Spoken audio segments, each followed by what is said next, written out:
There we go. Good evening, everyone. Hey, we got cat cam going on. Oh, nope, she moved.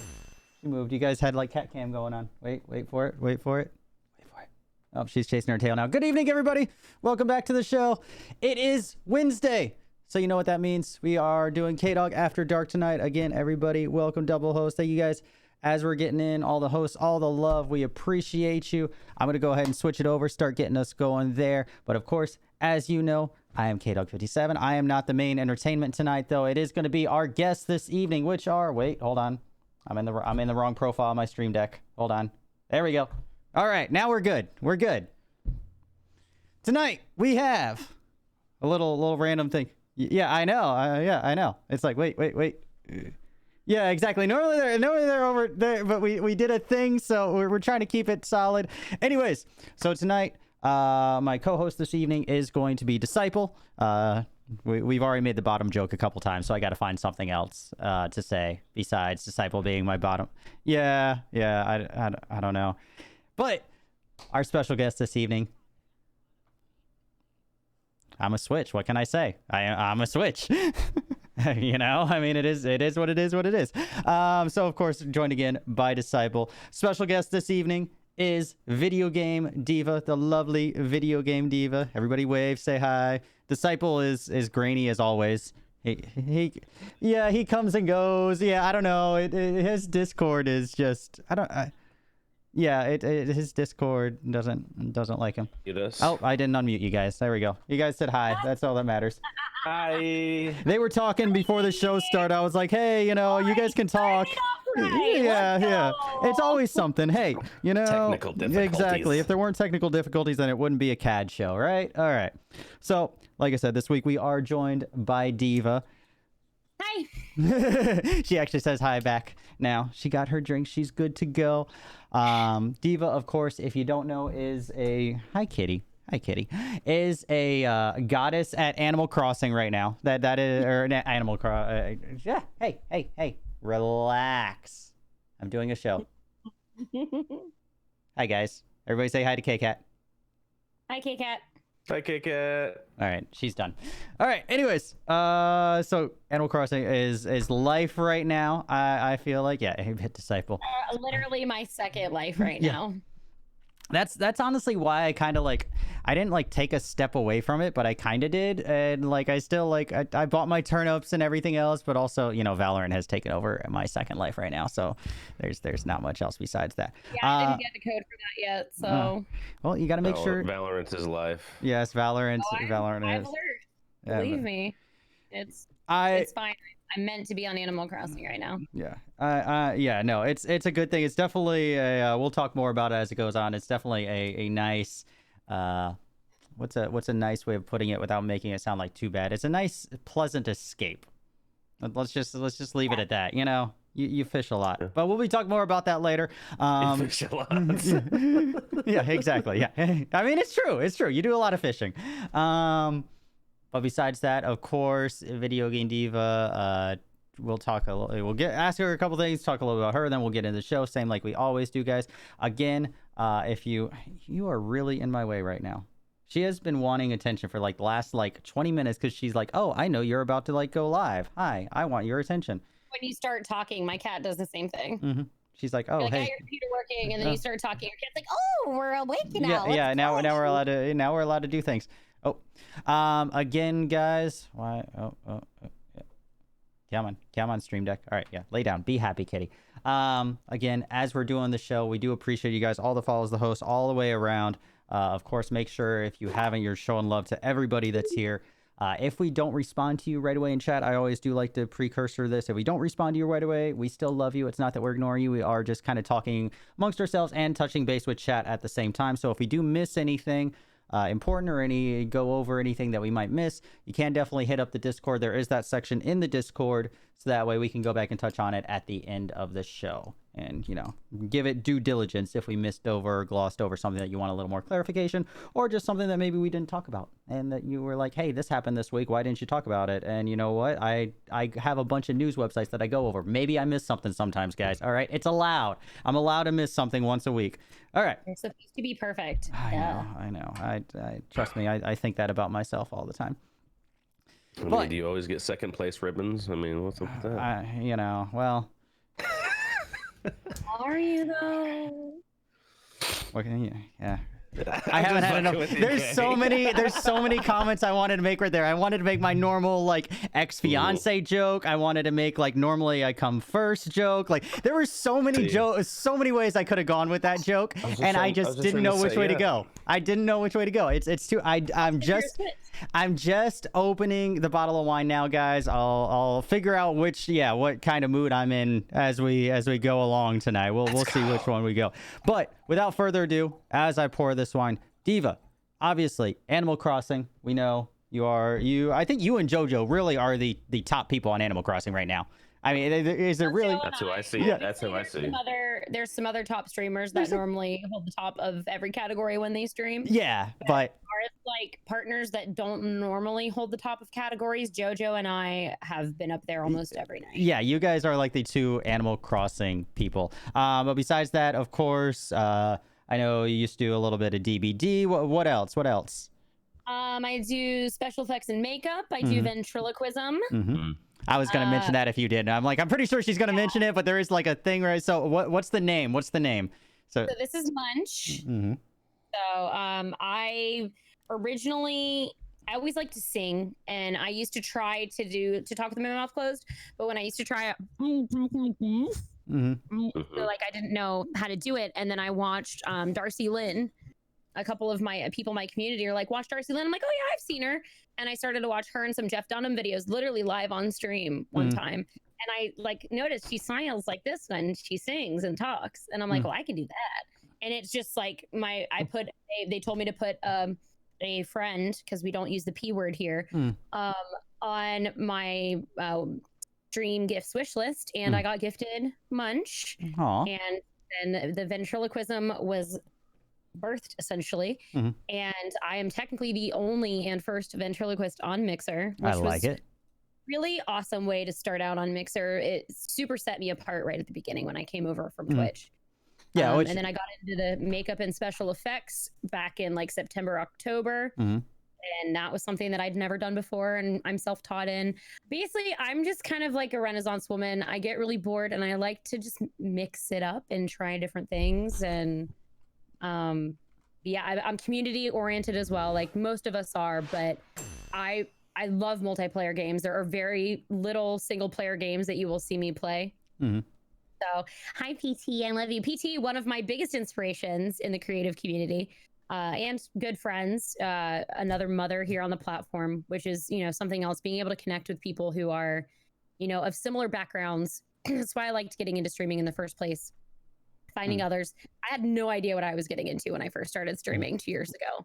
Yeah, and then finding Mixer. Go ahead. Yeah, no, I was saying you started over on Twitch, correct? Right, and then you moved over a year ago or so.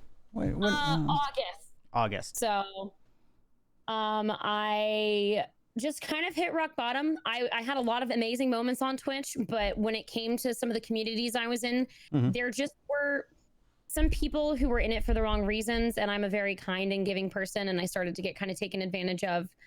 I also went through a breakup, and I just kind of, I don't want to say like totally hit rock bottom, but I'm already a single mom with 2 kids. I already had a shit ton on my plate, and it got really, really difficult, and I kind of just wanted to change it up. I'd been looking at Mixer for a while. I'd made my account in March. I also got denied partner like 5 times on Twitch when I had the numbers for a very long time. Their reasoning was raid host percentage, which I don't know if you guys have heard of that or know anything about it.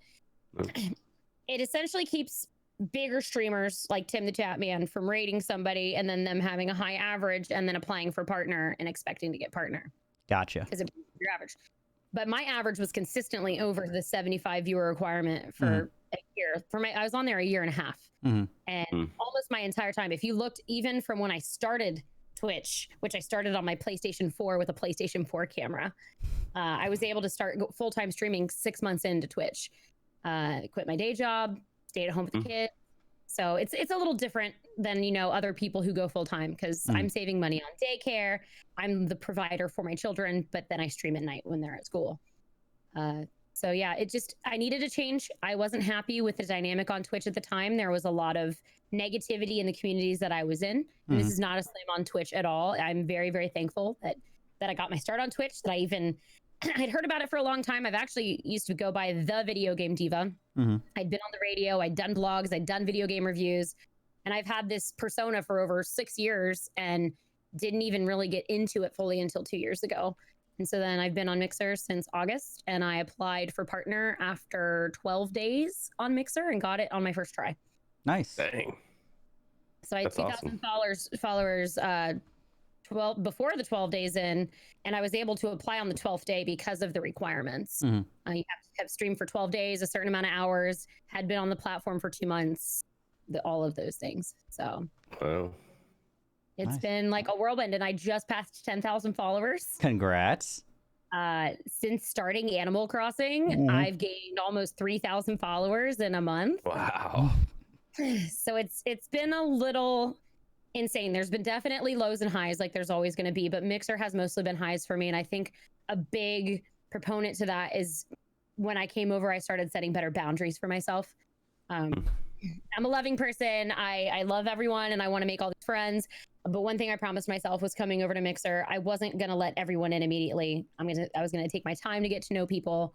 And I definitely did that. That's a perfect segue to our first introduction to each other. Definitely not getting in, with people, taking your time getting to know people, 110%. How did you take your time getting to know me at South?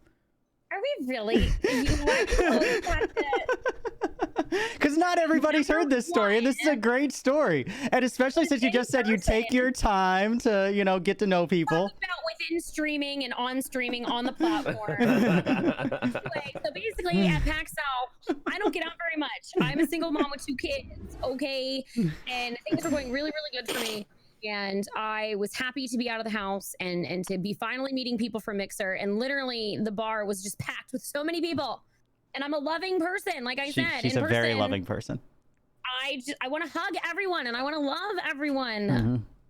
I have never. But I was definitely not the only person.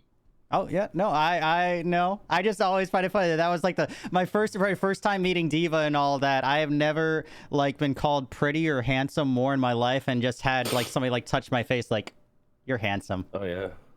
So you know how there's people that are drunks and there's certain types of drunks? She was very happy to be out of the house, away from the kids. But I just always think it's funny. That was our first experience. Drunk. You're so handsome. She is. She's a very lovely drunk. I mean, Kdog loved it. He told me the story at least 4 times in the next 2 days. Every time we're on any kind of platform like this, he has to bring up the story. Well, so. no. To be fair, I always like to go over how I first met people when they're the guests on the show. This is something we always do. So I mean, it's not like He comes onto my channel into my voice chat whenever we're doing talks. He likes to bring it up too. So I think this is the last time it'll be a first time brought up though. Yeah, it's a good story. We had a great time. It's more a celebration of her feeling. Yeah, she's lovey-dovey, and she had a great weekend getting to know people. And PAX South is great. There's just so many stories from PAX South. There's always a story from PAX South. There always is. Overwhelming in a way for me too, because again, my first time meeting everyone from Mixer. Yeah. And, being around that many people, I did not have that with Twitch at all. I went to TwitchCon my first, so I had started Twitch in January of 2 years ago. And then TwitchCon wasn't until September or October. So that was a while being on Twitch before getting to meet anybody in person from Twitch. I'd met a couple friends here and there that ended up living close to me or whatever. But even then, when I went to TwitchCon, I didn't know as many people as I know on Mixer. Yeah. Mixer is definitely a lot more tight-knit of a community. And I'd been to PAX South the previous year, and I only had maybe 10 people that I knew from Twitch at that PAX South. Yeah. And so, PAX South is kind of like a MixerCon. Yeah, it's MixerCon, but not, yeah. There were so many. I'm turn left, and it's Queen Eliminator. Kdog, yeah. On the Rocks is for 2 years now that I've gone. It's an experience. Every single streamer goes there. Yeah, it's an experience. Arcanaut went there. Covent, Brittany. Yeah. It's nice to have a hub like that where you're going to be able to run into people at least. And I think that's why I wanted to make sure to take as much advantage as possible that first time seeing everybody, because not everybody was there the full time either. Mhm. So if I saw people, I was pretty much like bing, bing, bing, bing, bing, bing. But I did get sensory overload for a lot of the convention, and it was I'm glad it was mostly a social convention, because then I got kind of more the business side out at PAX East. Yeah, and I've said that always too, that PAX South is more the social convention because it's smaller. There aren't as many devs or things like that. Also, you know, you can do a little bit of, you know, elbow nudging and things like, yeah, there's still, you know, business, but overall I think South is more a social convention as it stands up to. We'll see how all these things change. But you know, and then like East and West are, you know, more business. I just thought South was before East. It kind of like was like a preparation almost.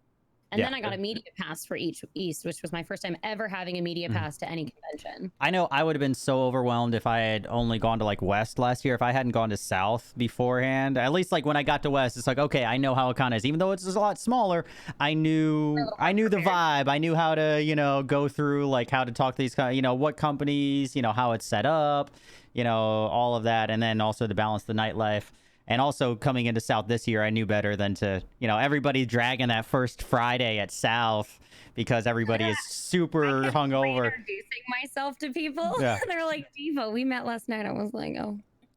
But to be fair, you meet so many people and talk to so many people. So it's very easy to forget. Yeah, 110%. Yeah. I've re-met Tonzi at least 7 times. But I mean, how do you not know Tonzi? Well, she doesn't know me. Yeah, I would say, yeah. Tonzi's kind of a big deal. Tonzi was one of the first people I ever met on Mixer. Really? Yeah. So like, I think that's what was super overwhelming at the beginning was I actually didn't post when I went live on that it was like the first day of Fortnite of that season. I played with my son. I had like 200 followers that first stream, and my whole community came over. All of my mods came over. Most of my community from Twitch came over, and I think that's really what helped solidify it for me a lot, was that next 3 days. It was just supposed to be a test stream, and then those next 3 days I streamed on Mixer, and I mean, I had almost 1,000 followers after my first 3 days on Mixer. I had staff in the channel. I did a tweet about it, and I had, you know, partners and people that have been on Mixer since the beginning welcoming me to the platform, and they did the same thing for Ninja, which also was amazing. Being in so many people's titles, welcoming other streamers, welcoming Ninja, giving advice, giving help on the platform for people who were new, and feeling like you know, and I always preface this with, there's going to be bad apples in every bunch, but the negative atmosphere that had been going around on Twitch at that time because of bans and because of all the other bullshit, it was a breath of fresh air for me.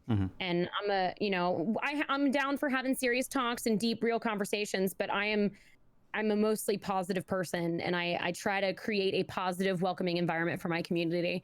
So it wasn't working over there. And with all the communities that I'd had the issues with and running into people had backstabbed me and hurt me, it was nice to have that fresh start on Mixer and have most of like good people come over and then meet all these new good people.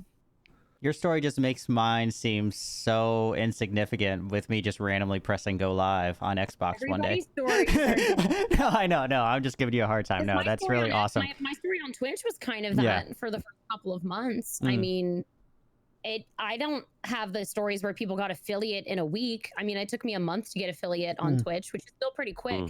But I didn't originally start Twitter. I didn't even originally like fill out my profile on Twitch. I streamed, like you just said, from your Xbox. I streamed from my PlayStation. I just hit go live and I posted it to my personal Facebook. I didn't know what the heck I was doing. I thought I was just streaming video games because I'd went through, again, at that time, a breakup. So yeah, that's kind of a common Did you theme. have bangs? I kind of like to throw myself into things and finally invest myself into things that I've wanted to do for me. Did you have bangs at that point in time? Did you do the bang cut? No, but I did used to cut my hair after breakup. Yeah, I was just wondering because I said it's one or the other. It's one or the other. I feel like after this last breakup, I did my hair. So I'd had just like this purplish pink in it. And then back in July of last year, we'd broken up, and I just bleached it completely, and then did like pink, purple, and blue. And then since I've kind of downgraded a little bit, just because the re-dyeing and bleaching and also it takes a lot of money. It's actually not. When I do it myself, it's not. Yeah, if you do it Wow. yourself, it's... Yeah. Yeah. So mine's already starting to go out, but mine didn't hold that much. Yeah. There's still a little bit, you know. I'd have to like bleach it. Man, you gotta bleach it. Well, I was just curious because, you know, it's been many years. I mean, you figure it's been 15 years since I last did anything to my hair, because 10 of it I've been with. Yeah. I mean, it's a lot of the lighting, because I can see it when you turn your head into. It's there. Yeah. It's more like I have like a purple overtone to my hair. That's more what it is, you know. Looks like you have a filter. Yeah. And that's my hair has a purple filter. Put that color on the lightest hair possible. It's just going to be like a tone. Well, when I did my hair blue when I was younger, and of course, but then I was blonde, not, you know, light brown, dirty blonde to light brown in my hair, so it was totally different, you know. So I didn't have to do anything to it, but you know, getting old sucks, guys. And then, of course, my beard didn't hold anything at all. I tried to dye that blue. That didn't hold anything. As you see, there's no. It just looked dirty for a day. That's literally it. It's all gone now. I tried. I had it in just as long as the hair and everything, but nope, nothing. It was probably a little too coarse. Yeah. You probably would have needed to condition it a little bit more, and too much Norwegian beard, red beard going on here. It just doesn't. No. I will say my beard is really soft though. I am always proud of that. It's not a scratchy beard. It's a soft beard. The women enjoy that. Yeah, exactly. Just letting you all know. Oh, I enjoy it. Disciple enjoyed it when I stayed with him at West. Oh, jeez. Well, so then that's the other thing. So I was supposed to go to West, and I actually got my first ever media badge for my first ever. Well, not first ever. So I had a media badge for East, but my first E3, I got a badge and approved, and then like a week later they canceled it. They canceled it. Yeah. Everyone, because so many people were either getting into their first E3 or were having all like weddings and events and all these things going on. So I think that's something that, you know, a lot of us can connect on right now, but also understand that think of how awesome it's going to be when we finally get to do these events. Which, you know, it's looking like it's probably going to be South next year, the way that it's going right now, honestly. Yeah. So, but it's, you know, it'll be one hell of a social event when it does finally happen. Are you calmed down now? Good kitty. Anyways, I guess we should, you know, move on with the show instead of just sitting here gaffing and all that kind of stuff. We could actually, you know, talk topics and, you know, the stuff that I like the gaffing. I mean, the gaffing's fun. This week is a light week, guys. So that's why, you know, we're like, so since talking obviously of COVID and all that a little bit, we've been talking about it for weeks because it pertains to our gaming industry and it is the world right now.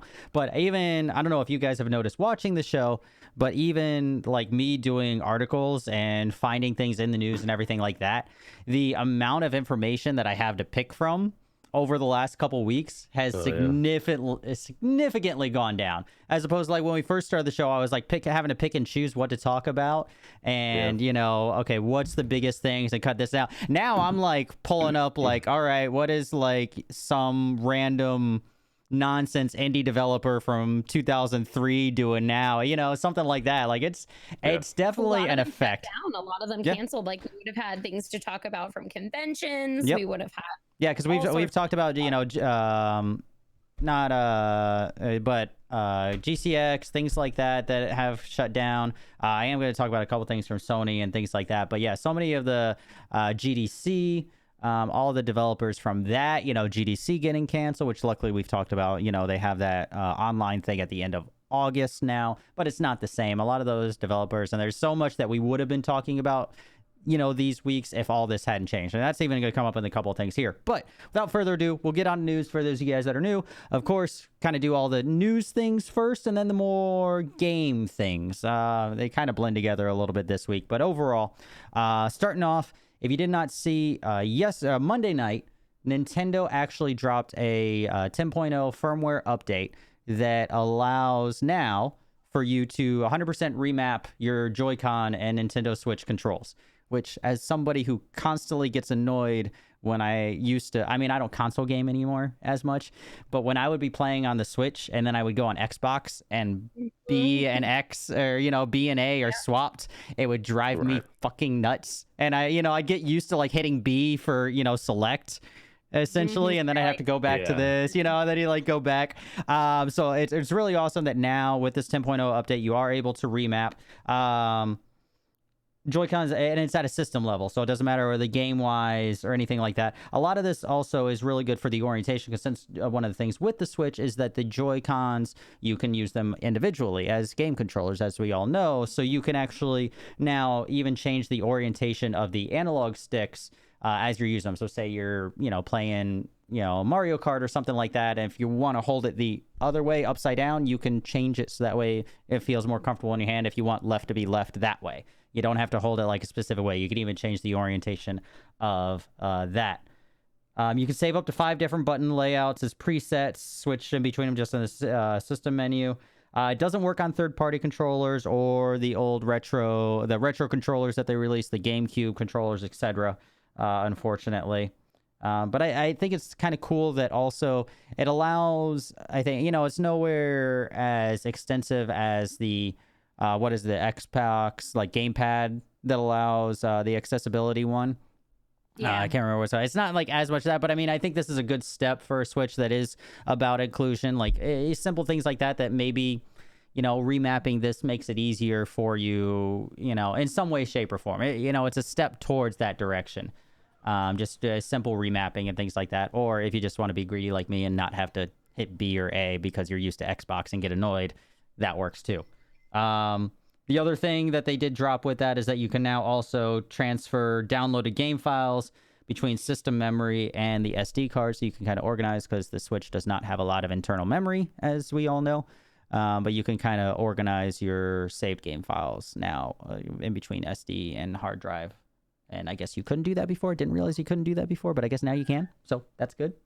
Yeah, because I actually have an SD card with mine, but I've never had to do that yet. Yeah, so I guess like now you could transfer like your save game files between, or down, or even, so it says download the game files. So that's not even save games. You can actually download the games onto your Switch and then put them onto an SD.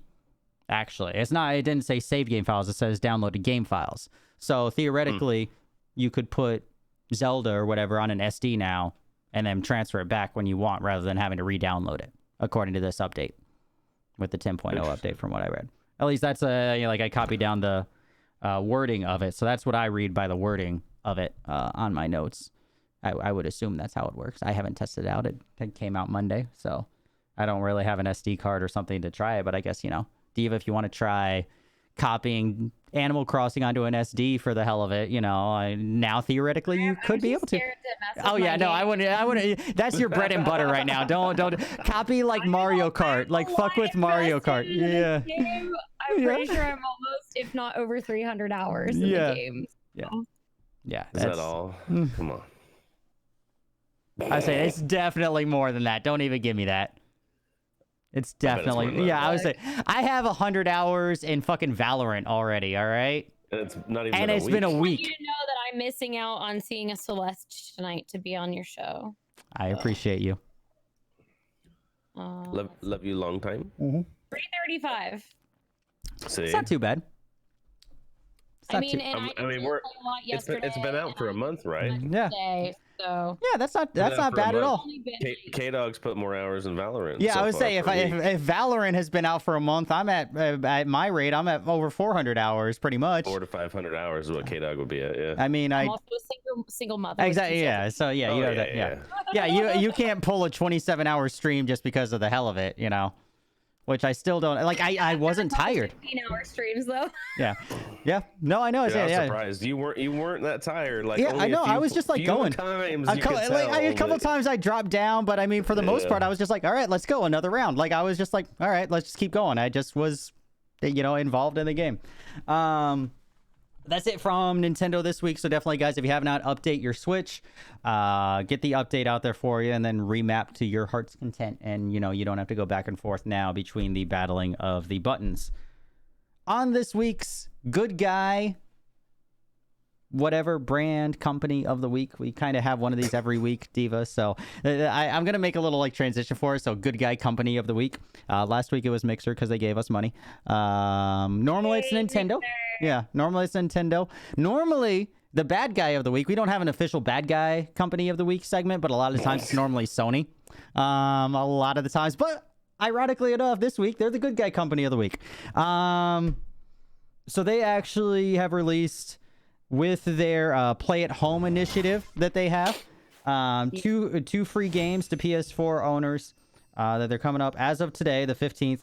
Both Journey, which I don't know if either of you guys have played that. That was a really highly critically acclaimed game. You had the little guy in like the cape, and it was very big multiplayer wise. I think it came out like 2017 or so. It's been around for a minute, but very highly critically acclaimed game. I remember playing it. It had the multiplayer integration. Each map you could do things and interact with other people. There was no like audio or anything, but you interacted with other players in like small ways. And then it was kind of ish platformer. Is it really that old? Is it 2012? I just remember maybe it like got re-released for the PS4 and all that. Like it got re-released like in like 2016 or 2017. I remember when it came back around, I think.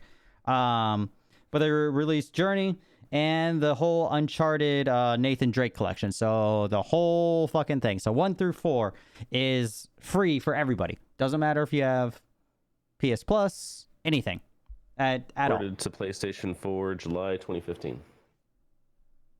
25. Okay, yeah, that's yeah. So that sounds about right. I was like, yeah, a couple of years. I don't know. I'm getting old. I don't even know what fucking year it is. I guess, yeah, 4. I was thinking 4 years, but I still think it's 2019. So yeah, that works. It takes me a minute. Yeah, exactly. I'm still. Yeah, I remember what year it is by around August, September, and then by then it's like, well, fuck, right. We're about to change again.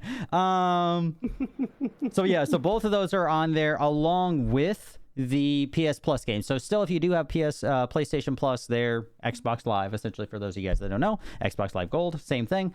Their system for that, you get your 2 games a month, which this month is Uncharted 4, so they're really not giving you anything there because they're, they just already had it. So just download the full kit, all the games. And then, Dirt this month, but also you're getting the whole collection and Journey just for free. Just so it's part of their stay-at-home initiative for that. Which have we all? Yeah, have we all played Uncharted? I feel like I played the Uncharted games. Okay, so yeah. I had a PS3 back around when I was pregnant with my oldest 10 years ago. Because I originally started on the Xbox 360, and then I got Heavy Rain, and then I played a couple of the Uncharted games.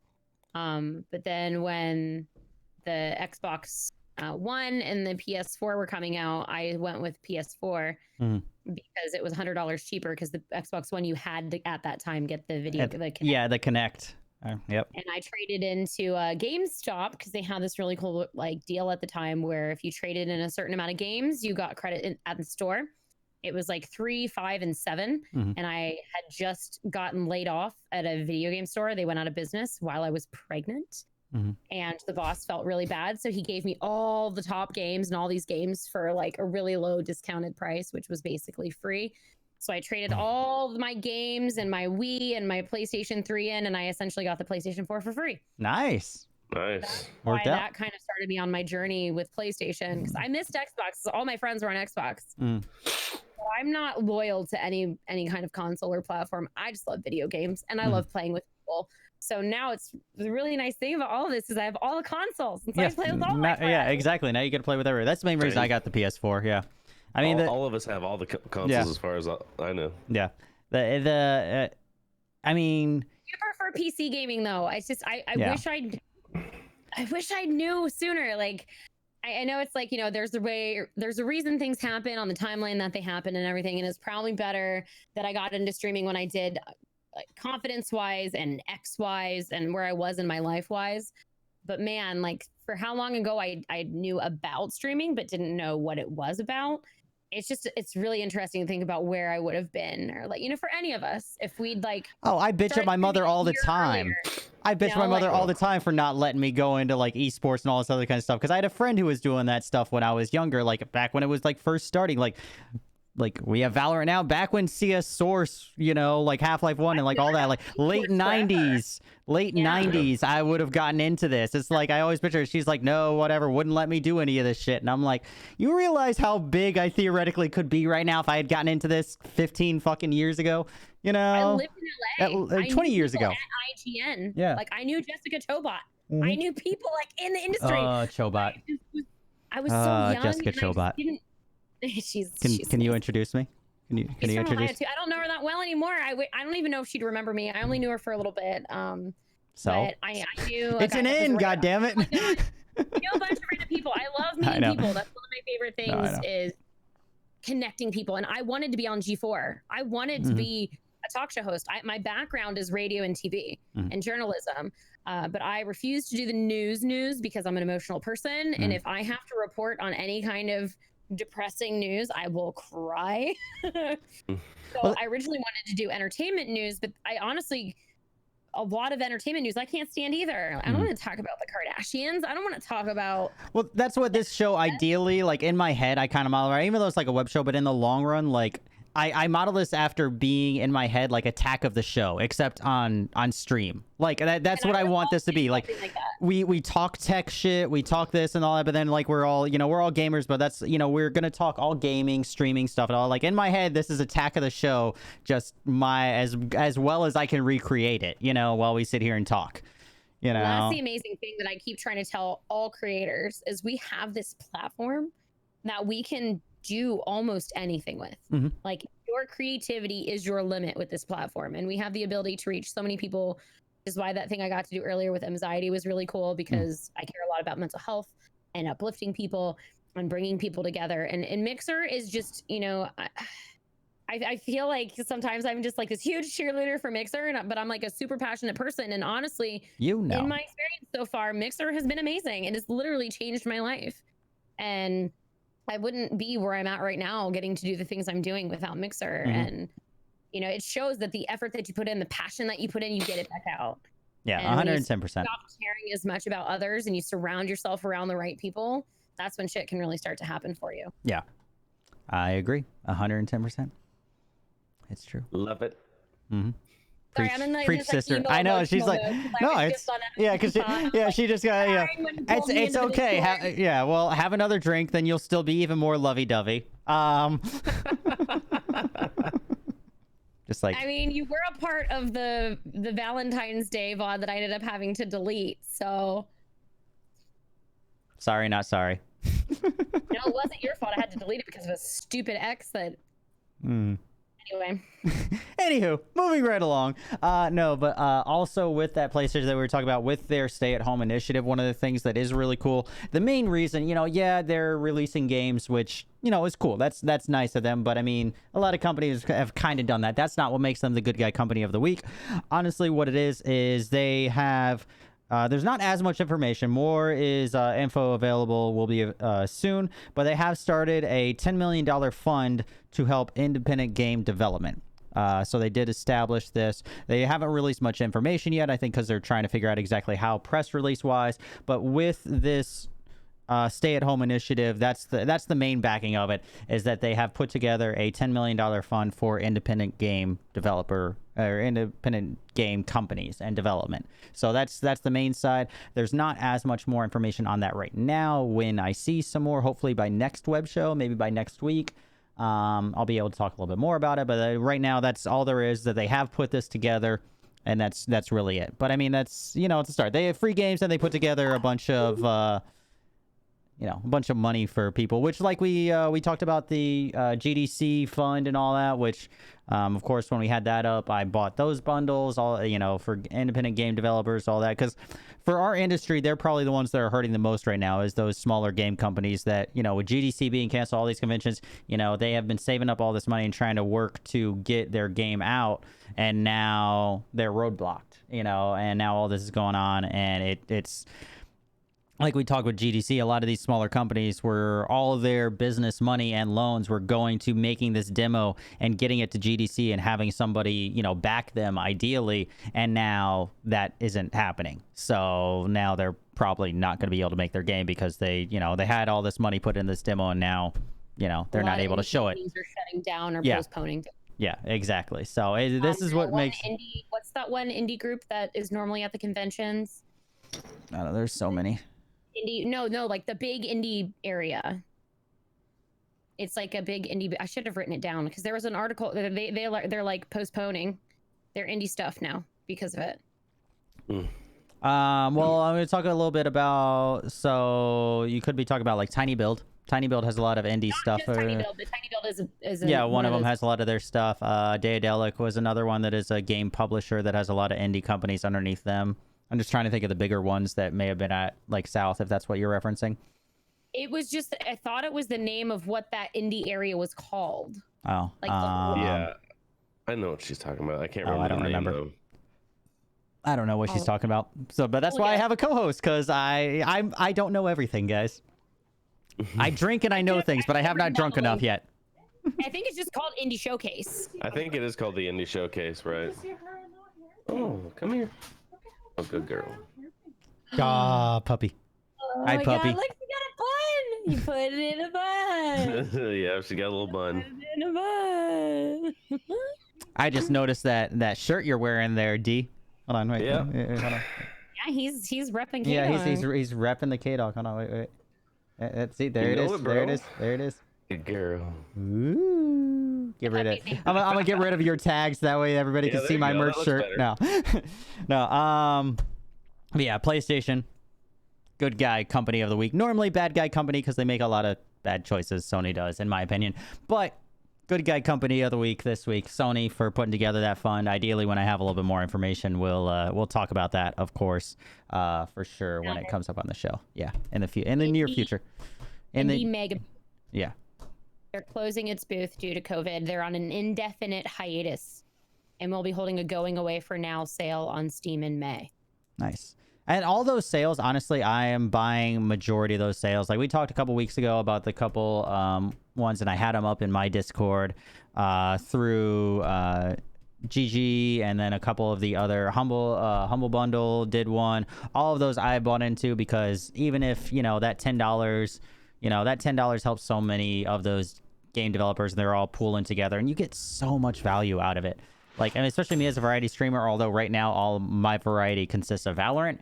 But at some point, I'm going to play another game, guys. I will. Maybe. The point is the world is different right now. Yeah. And a lot of us are trying to figure out this landscape of what do we do when games are getting canceled and indie devs are shutting down, when a lot of us that are still, I don't ever like saying smaller streamers or anything like that, but when we're still, variety streamers in general, when a lot of us use these indie games and like to try these new games, and a lot of them are getting canceled, we're kind of trying to figure out where our place is. Well, that's why I can't wait to do it. Honestly, I've just been really head over heels involved with Valorant, but I bought into the bundle or whatever, and it was $10, and I got 150 indie games because it was all demos that they had meant to bring to GDC, and all of them got together, and it was like, and I think this was like 2 weeks ago when you weren't on, D. Maybe I think it was.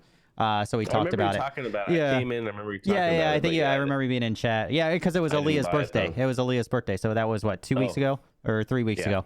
Yeah, the first. But yeah, it was like $10, and I got like over 100 games, and a lot of them are like little indie games, obviously, but. That's still cool, even if it's half an hour of content, just an indie game night. For $10, 150 games, like yeah, exactly, exactly. You and your company would like. Yeah, exactly. So it's always cool. You support small local restaurants, support your indie game developers, all of the above, etc., etc., etc., etc., etc. Reach out. There's a lot of resources out there. Some of them you might have to look for, but like there's a lot of indie companies that were coming together with, like, they were making some Excel documents where they were allowing other indie devs to donate keys to promote their games. And that's what a lot of these was that. Yeah, that we had talked about were the Humble Bundle, and then this other one. I can't remember the name of what it was, but it was the one that I bought, and it was all of them coming together and doing that. It was all of them from the game to GDC since it got canceled, and all of their demos. And you could donate as much as you want. You had to donate at least $10 to get certain keys because they were Steam related, but you could donate $1 and get all of them. Like, it was up to you. I donated $15. I felt like being a good Samaritan. That extra $5. I like what Humble Bundle does. Yeah, They usually do good stuff anyway for charities and for allowing you to donate the amount that you can donate to, support a game in indie. And I think for how many, depending on how far along we are in our streaming journeys, we can afford to throw $20 or $15 here and there for a group of Steam keys, considering what a lot of companies do for streamers. Oh yeah, exactly. I don't mind, doing that every once in a while, Yeah, when capable to do it, As long as I'm finally able to get on the unemployment site one of these days, I might be able to do some more. But, that's beside the point. Anyways. Yeah. Fucking Florida. Talking about that since we started our call Fucking Florida. Fucking Florida. Fucking Florida. Anyways, moving right along. as of this week, it has also been announced in gaming news goodness. What's their technical name? The so ESRB. So I guess that is their technical name. The ESRB ratings. I thought there was some other technical name, but I guess not. There we go. What's it stand for? That's what I was looking for. Entertainment Software Rating Board. There we go. I'm like, ESRB. It's like I wanted to call them by their actual name, but I couldn't remember what it was, and then I saw it in the article. Anyways, so as of now, they have announced that they are adding into their ratings, along with in-game purchases, which was recently added in 2018.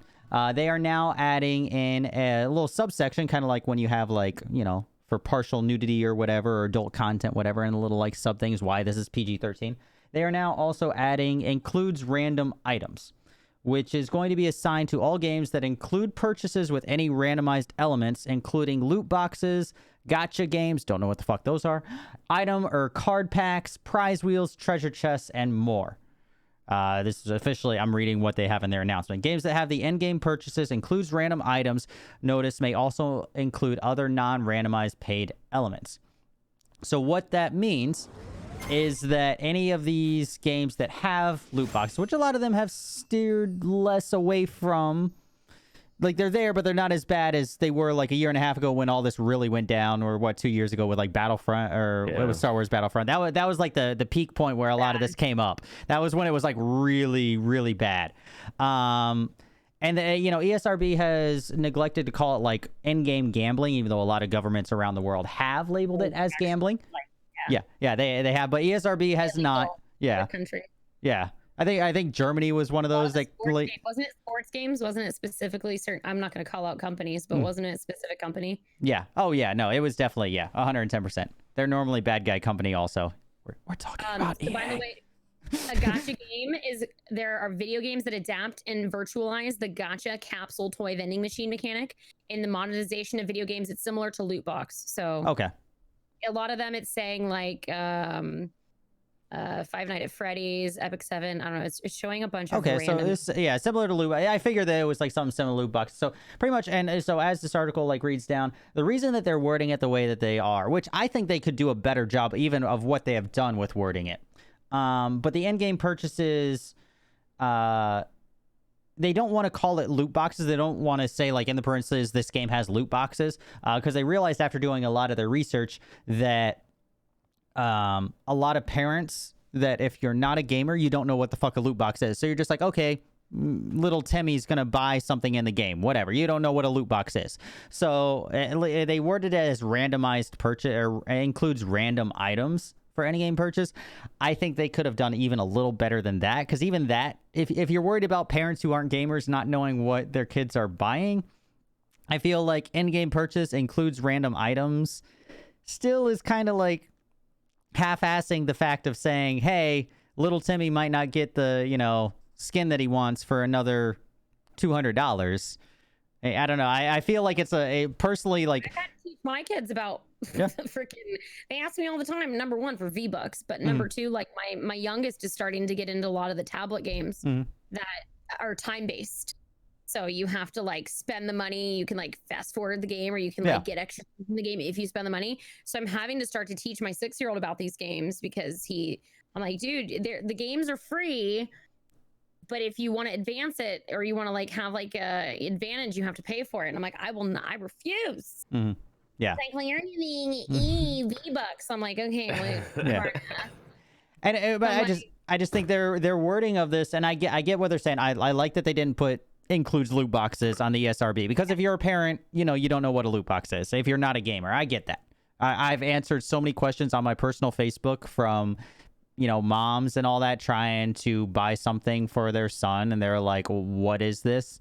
And like, no, because their kids accidentally buy them if they don't have. Well, yeah, it's like I can buy this copy on the PS4, and he'll be able to play it at his dad's on the Xbox, right? And I'm like, no, that's not how this works. That's... Always set up permissions for purchases on your accounts if you're a parent. Yeah, but I still think that their wording of it could even be better. Personally, includes random items does not really portray enough that I don't know. I just feel like this is like a half step. Like I get what they're trying to go for here in saying, hey, there's like randomized gambling elements, but they don't want to call it that. But I don't know.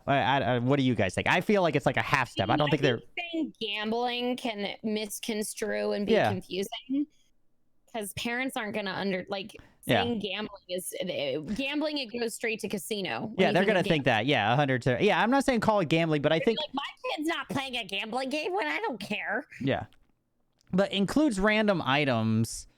I don't know. Items that help. It definitely helps. Cosmetic, yeah. Or if the game cosmetic that does not enhance the abilities or progress gameplay, like explaining it in those ways, I think that helps it because. Even if people don't understand video games, if you explain it in a way where you say does not help your advantage in the game or it's just for cosmetics, people can understand. Oh, this one's all messed up. It's okay. I'll fix this while we're talking. I don't know. Oh, because I had to change it before the show because of like Shredder, and we changed the thing before the show. Yeah. Last minute because we went down to 3, I had to change the thing. So it's okay. I'll do it there. But this is like what I'm saying, guys. Like right here, the in-game purchases includes random items. So that's how it's gonna look there for you.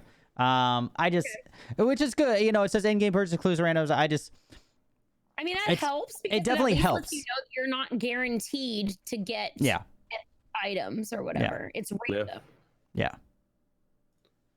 Because I think people can be misled. Some of the games do have, like some of the tablet games, some of the games my kids play definitely do say if you spend this amount of money, you get this. But a lot of the games are mostly random, like Overwatch. You know, like the loot boxes and stuff.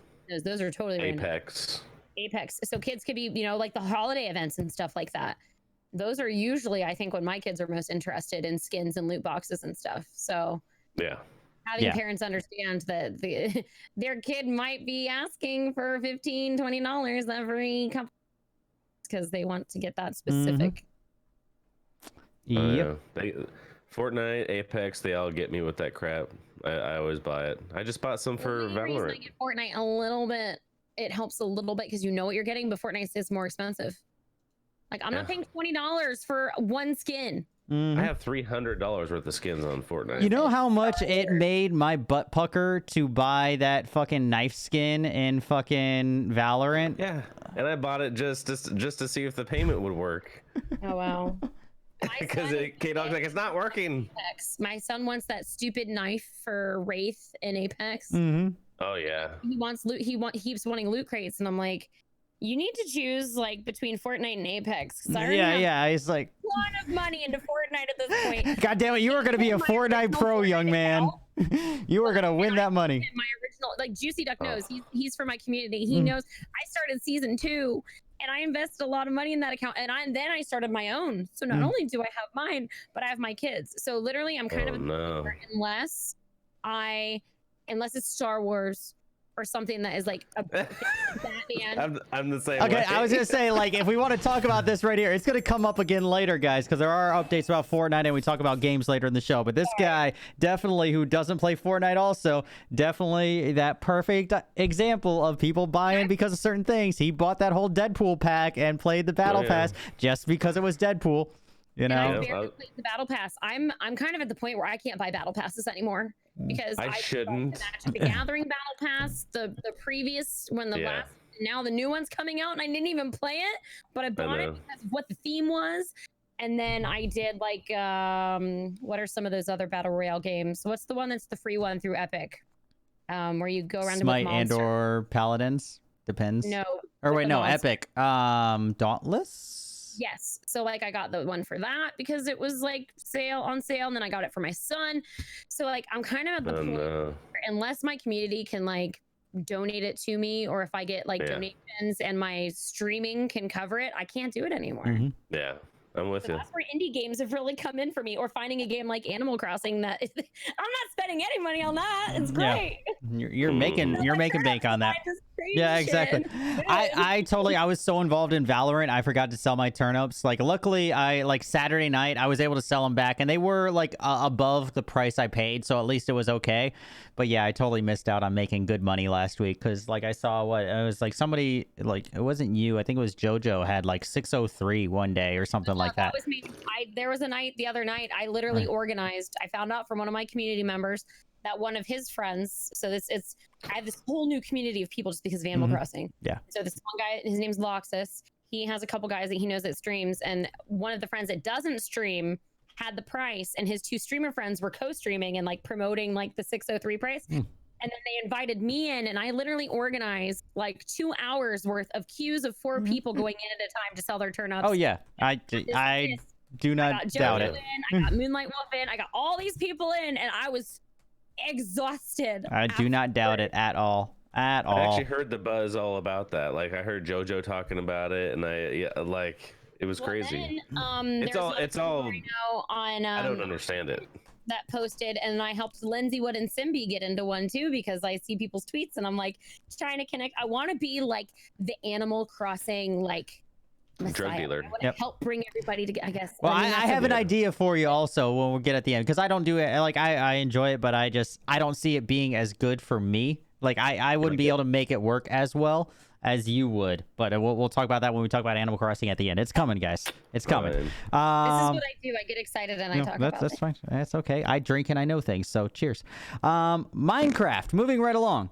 Minecraft, not something we normally talk about, because this isn't a Minecraft channel, but I mean, you know, if it pops up in the news, it pops up in the news. And one of the really awesome things that's coming out, so we have, I think, mentioned this once before with a lot of the updates coming out through Xbox and that. Coming Thursday. It's coming tomorrow. I have my notes here, but my mic's in the way. Tomorrow, Minecraft RTX. So the ray tracing for Minecraft beta goes live. And this, to me, guys, is absolutely huge. I think because for a long time, obviously, Minecraft has its community, and don't get me wrong, and a lot of the reason it has it is because of PewDiePie economics, and I didn't coin the term, but I still vibe by it, which is it was dying, and then all of a sudden PewDiePie, or it was a non-thing for a while, or less of a thing, and then PewDiePie started playing it, and then fucking everybody got back into it. All video games kind of have those waves. Exactly. It's like they have the waves that like one big streamer plays it again. Yeah, it's PewDiePie. That's what I said. That's why I call it PewDiePie economics. I didn't coin the term. I just use it. It's true. It's Shroud playing Tarkov. It's PewDiePie playing Minecraft. It's all these things. When a big streamer plays it, all of a sudden the game gets back on top or gets on top, etc. But honestly, what about being on top? Sorry. Yes, please. We're going to be right back, guys. I'll see you guys in a minute. Muting. No. Anyways. Yeah, no. And mute the call. No. But no, honestly, guys, the fact that the ray tracing in this, so I'll show you. So this is the traditional graphics here, and I did this while we were doing the last thing, so I updated this a little bit. Here, I'll scroll down a little bit. So this is the RTX off. This is the standard look of Minecraft that we've known for however long, which... And I'll touch on this on a second, actually. I'll show you the difference. So this is the RTX off, but this is with the new update beta that is launching, which it's in the works. But like the difference there between the two, like just in that, and there's some more pictures and all. This is just a side of it. I thought that already happened. That's why I was confused. So the beta they announced that they were enabling it, but the beta for it goes live. I think they were like small testing it, but this is like rolling out tomorrow. Isn't there something based on the graphics card with that? Yeah, so this is based off of the RTX card. So the new line of the 2060s, 70s, whatever, all that are RTX enabled with this new generation that is mainly about shadows and reflections and things like that, the ray tracing enabling of it. Yep. Honestly, I think it looks fucking amazing. I think it looks cool as hell. It really does. And I think I'm not a Minecraft fan. I get it. I get it for what it is. It's kind of like Fortnite. I get it for what it is. But one of the main reasons initially I didn't like it was because I was annoyed that it was such a big game, and honestly, to me, like the art style and everything like that, the art style as it is, it was weird, but it was because it was simple, and to me, it was kind of like, an easy way out for developers to you know, not have to actually design graphics. That's what I thought before. Like, I was just like, okay, this is, you know, they don't have to actually really do much. They're doing 8-bit graphics, whatever. But now, with this coming out, it's like, okay, now it's a Minecraft art style with today's graphics. Like, it always annoyed me that why are we allowing, you know, 1991 graphics here in the modern age? If this, like this, I'm 100% okay with. I think this looks amazing because you have, this is now an art style. This is the game's art style, like Fortnite's look. Like, you know, I can tell like the Paladin's look and all that. This is a Minecraft look with modern graphics enabled, RTX enabled. It has shadows. It has, you know, if they, with the RTX on, you could also do reflections off the water theoretically. You know, that's what RTX is. I mean, this, it's just a huge, like, this annoys me. This to me feels like laziness on the developer's part. I know it's not, but I'm just going off of like how I originally felt when I saw Minecraft. Don't come at me, everybody in the Minecraft community. I'm just going off that. But this is like simple, not hard to do. This is an art style that embraces modern technology, and I fucking think it looks amazing. I am 100% behind it. I don't know. I think that's one of the differences, like, I felt with like Animal Crossing. I know I'm bringing it up again, but a game that is got like that kind of style of things. Animal Crossing just felt a little bit more advanced in that way. Like, it's a simple art style, but it's still updated. Yeah, as long, yeah, you can have your art style. Just bring it into, you know, don't use the graphics from Xbox, the original Xbox. That's all I'm asking. That's all I'm asking. You can have an art style. Borderlands is. It's not cell shaded, but it is cell shaded. But it's the design style, but looks fucking great. It incorporates modern technology like that. That's all I'm asking. That's all I'm asking. Right. Insert Animal Crossing. Literally, that's all my life is right now. I know. Are you gonna talk about food, children, or eating, or Animal Crossing? Or Animal Crossing. It's okay. We're gonna have a whole big thing. I think I have it on the thing. I almost downloaded a dating app, and I'm like, no, I'd rather play Animal Crossing. Wow. There actually was an article that I found with all the Animal Crossing stuff that people are using it as Tinder. I actually thought about referencing that article tonight too. Oh my god. People are using it to go on dates. There is another thing. We might have already talked about it before because it happened back in March, but I'm going to paste the link into our chat on Discord. Okay. Microsoft, actually, a lot of companies are starting to do this, and they started doing it around COVID, but they released it, their education edition. They resources. Did. Yeah, we talked about that a couple weeks ago, which is awesome. If you guys weren't here, all the things, I'm trying to remember what it was. I could probably see it on your link. So, yeah. For all educators and learners who have valid Office 365 education account, they can fill out a form, and there's a remote learning kit with 50 lessons, including STEM curriculum. They have stuff with NASA. They have stuff with all sorts of different. I think the Smithsonian or something like that was one of them. You could learn like robotics coding. Yeah. Tour the International Space Station. Like, you could learn like cells, building historical monuments. Actual coding, like you said. There's a challenge where your students can use a customizable toolkit, solve real world sustainability and inclusion challenges. So the things they do in the game can actually affect real things in real life. Yep. Yeah, no, we talked about it a couple weeks ago, and that's you know, honestly, Minecraft has, you know, a surprise, and that's what I said. You know, with Spencer came out, I think that was about like 2 or 3 weeks ago. He came out and said that they were incorporating that and coming out with that on the Minecraft platform, and it's really cool. And some things going all the way into like some things weren't released like quite yet, if I remember correctly. But yeah, it's awesome. Like I was almost like, shit, I'm about to go fucking download Minecraft and playing it to learn how to fucking code and play robotics and everthing else, like, you know, and shit like that. Like, do the NASA stuff. Yeah, exactly. Like, I'm gonna go tour, you know, the space station and learn all this because I mean, fuck, like, you know. Well, think about, like, you know, with the museums and stuff, we can't really take. Well, I personally, me as a parent, like, you know, they're missing out on field trips and stuff right now. So having the opportunity to tour places otherwise, like when Google Earth came out, I was obsessed with that shit. Like, and then schools have actually started to use it. So technology is just amazing. And I know things are really hard right now, but I'm very thankful that a lot of these companies, even if sometimes it may be a push for their product, I'm really glad some of these companies are embracing and helping where they can. A lot of them, Companies could do more, but more than not, I'd say 2/3 of the companies that we've talked about are doing rather well given the situation. Even if weren't initially, they're hurting, coming around. Yeah. either. Yeah, exactly. So- They're coming around. A lot of these companies are doing better than not. In terms of like the public and all that. And I've actually been really impressed. We've talked about a lot of companies over the last couple weeks that have done a lot of things for the gaming community. And, I'm really impressed with that because there's, they don't have to do that. They're, even if some of it, like you said, Diva, even if some of it is somewhat self-serving, that's, it's win-win.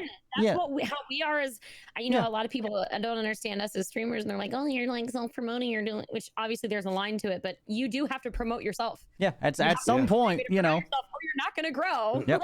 But there's a line of where it becomes just only about yourself. So, most of these companies do seem to be doing things, but people have to remember that they are hurting too, and a lot of people are losing their jobs. Yeah. And people think you get gamers like we have it easier now, or we may be doing better, but if people are losing their jobs and making less money, then most of us are probably not making as much money either. Yeah, they're not donating, they're not subbing, they're not, et cetera, et cetera. So they're watching, they have more time to watch and hang out, but that's about my it. family, they wanted to freaking stream Jackbox with me and play. I'm like, what? I've been streaming for 2 years. Like, I guess I can't complain, but like now all of a sudden, now they want to hang out with you. My sister's boyfriend randomly streaming to Xbox with our family playing Jackbox. And I'm like, I've been trying to get you guys to do this shit for 2 freaking years.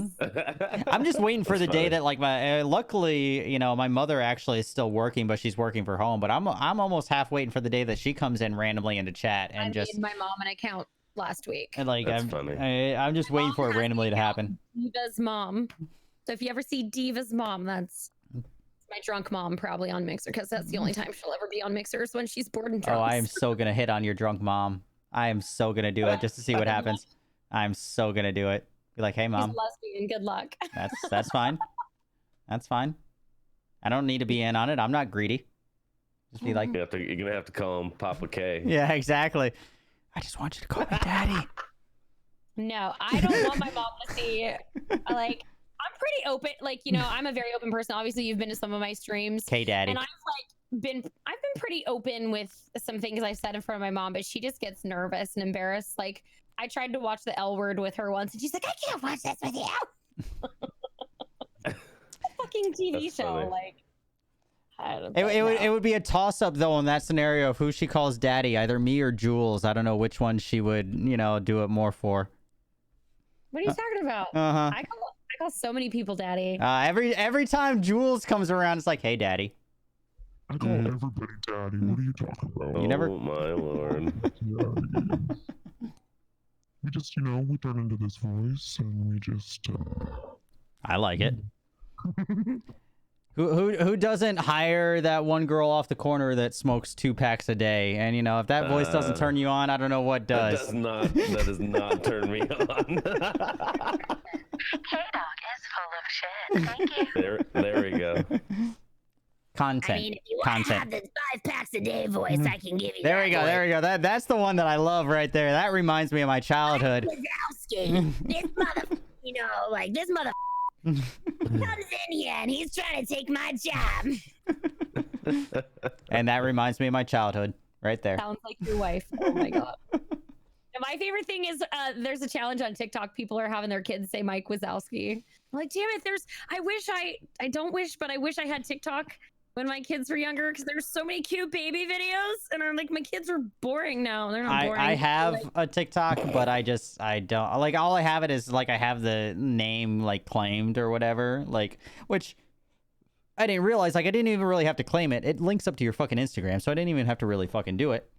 You see, when I originally did it, I like connected it without my phone or without the right account, and I had a hard time getting back into it, and I was super worried I lost my account, because all my only videos that do go viral are the ones about my kids. Yeah, I've never made one and don't plan to make one anytime soon. You could make some pretty funny ones though if you really wanted to. I could. That's just not me. Like like it's still like this. I'm in my little bubble here. Like you know, it's like I do some funny, stupid shit every once in a while, but I'm in my like little bubble. Like making an idiot of myself. You gotta sometimes expand your horizons and I open do yourself. it 3 times a year at conventions. All right, that's you know, that's my expanding my bubble. No, and I do it at work. That's normally, well, who knows? Maybe I'll do it here soon because I'm not actually like using my social quota at work right now. You know, I'm not actually talking to people for, you know, my job. But that's also why I'm able to stream 27 hours straight because like, oh, I can talk. Yeah. Yes, I have a lot of Funko Pops over here. I've never. So what? Wall over here. There's 3 sides. To We'll that, too. continue getting off topic because there's really not as much to talk about this week, guys. What is the thing? I don't know. I've just never understood the draw of Funko Pops. Like I get it, but I don't. Like action figures. I know, and I still don't quite understand that either. So I don't know. I just People that collect stamps and coins. I It's just know. people that- but I I've feel gotten like away from it a Funko little Pops is bit. more fatty than I've fad. got Funko Pops. I got the Apex Legends. Yeah, it's one. like I feel like it's just more fad. Like I It's get bigger, collecting people things. have their like things that they like. They're I like know, Disney, I know. Batman, I'm not or hating. video games, and it's an easy way to. They're my Transformers. It's cheaper. I Yeah. think. And then a lot of those companies started coming out with like those loot boxes or those mystery boxes, and then they were like, you had to buy that mystery box to get that thing, and yeah, I mean, if I see something Disney that's cute, I'm gonna get it. Like, I know a lot of people think they're weird, but I definitely got sucked into the craze for a while. But that's the once thing, like I hit feel that like it's much more of a money- craze. Yeah. Well, and it was the lure of some of them are chases. Mhm. Pew pew. Some of them are limited edition, and They're you know, not they would have limited edition though. They're really not. They're limited edition. Yeah. my Maleficent one. There's only so many of them made, and they're hard to get. I could get you any of the Disney ones you want. Just let me know. Okay, but I'm saying like Thank you. most people. No, you'd I have know. to pay extra. No, I know. Like, well, you could. need. Yeah, I would say like you need the like. Come on, like.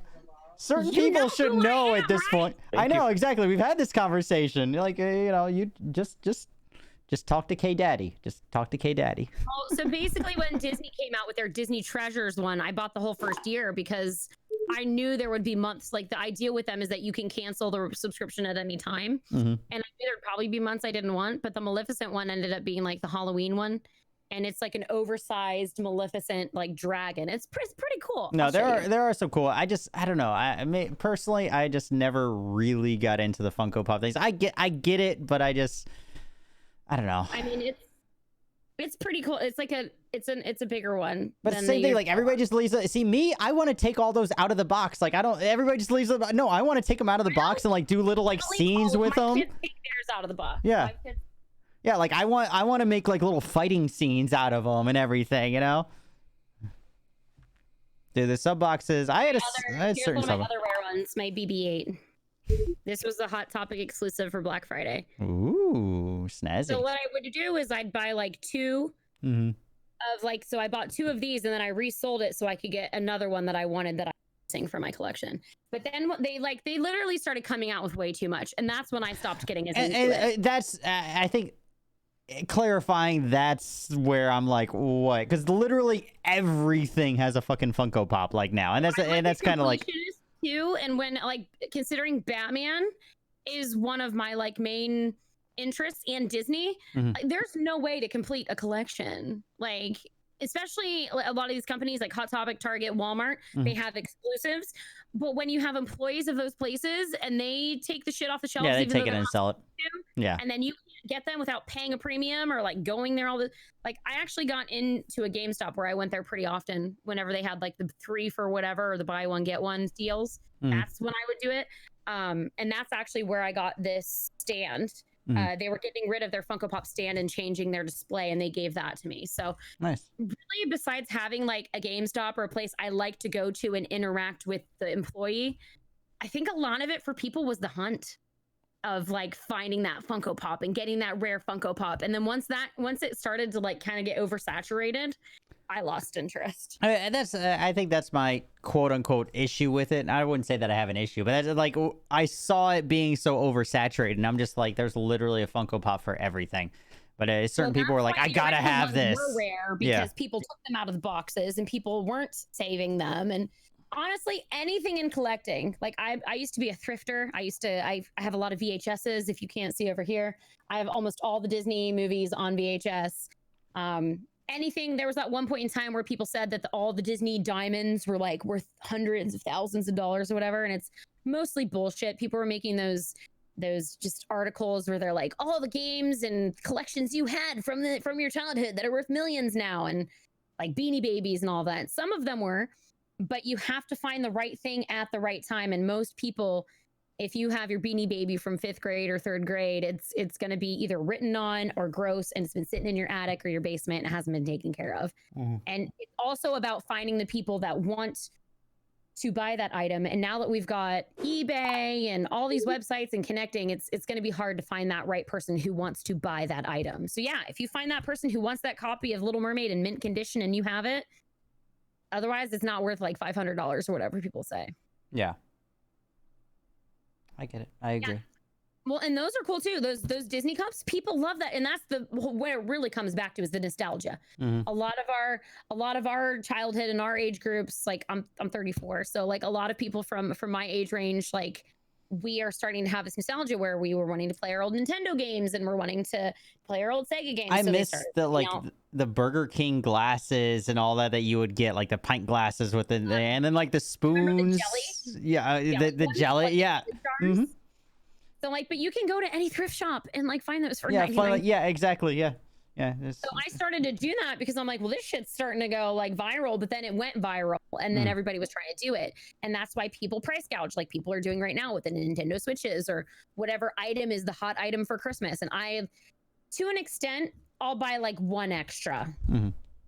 I feel too weird about participating in those price gouging practices because I would be upset if there was a toy I wanted for my kids and somebody's trying to price gouge me because of it. Truth. Oh, Labyrinth was great.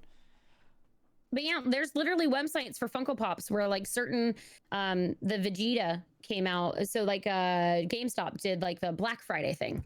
And there were 4 different mystery pops that you could get. So whenever they make it something that's exclusive or difficult to get and the original hype is there, you need to learn. It's like the stock market in a way, I guess. You know, when the hype is there and like the certain Funko Pops have their certain like, you know, relevance. Like I sold my Vegeta for like, I traded it for 2 other Funko Pops that I wanted more. Yeah. So it's like the Super Saiyan one, Super Saiyan, Super whatever. I'm sorry, I don't know anything about Dragon Ball. So for me, I was excited that I had one I didn't care about and I traded it for 2 other Funko Pops that I wanted. I remember trading Pokemon cards. I know how it is. Right. That's the way it is. And did you know Pogs are coming back too? I got my kids Why are Pogs coming back? I don't know, but I got my kids Pogs for Christmas and I was happy about it.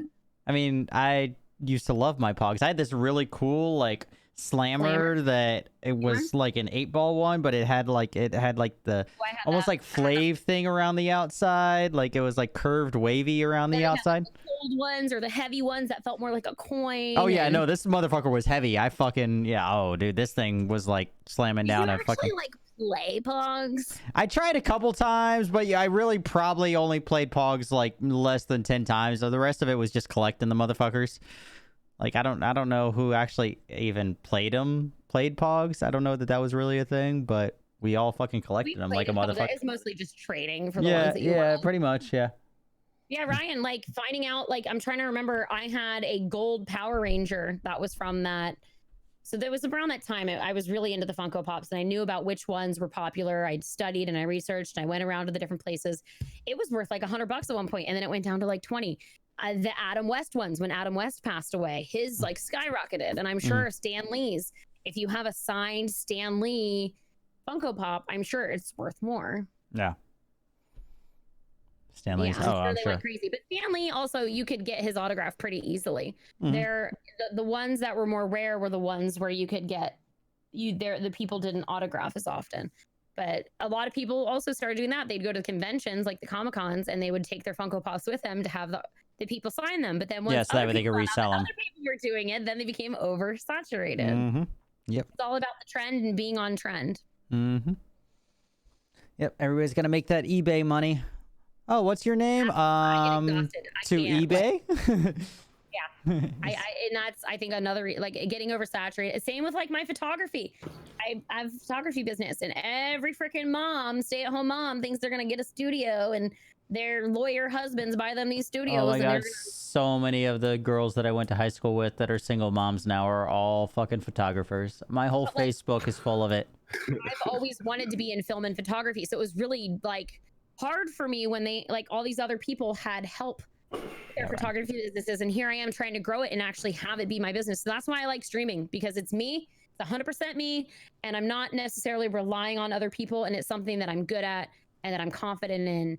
And you know, it's up and down a little bit, but I've obviously met other people through it who I have things in common with.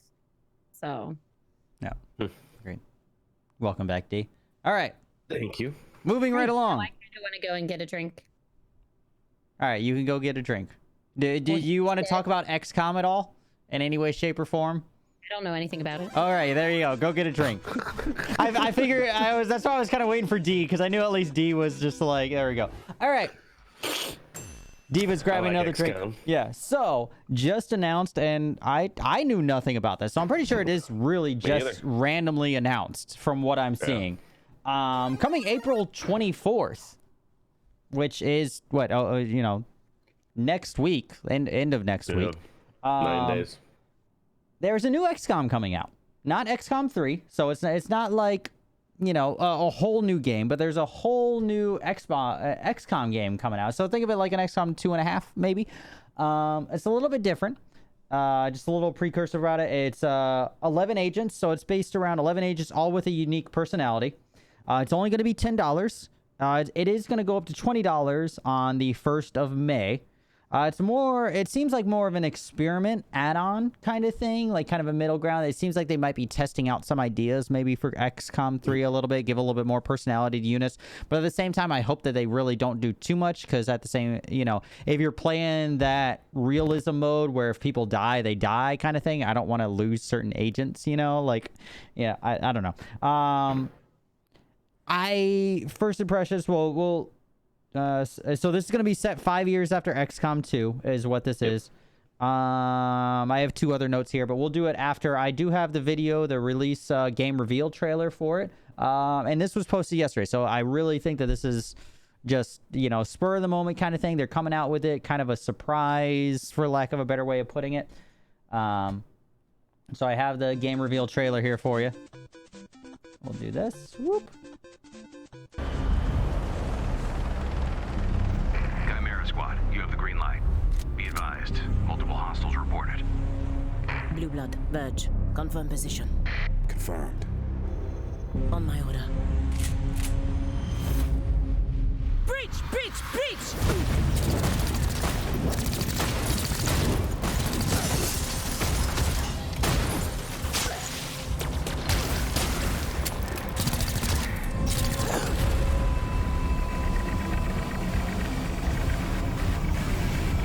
Hostiles never saw my approach, and judging by her facial expression, neither did Terminal.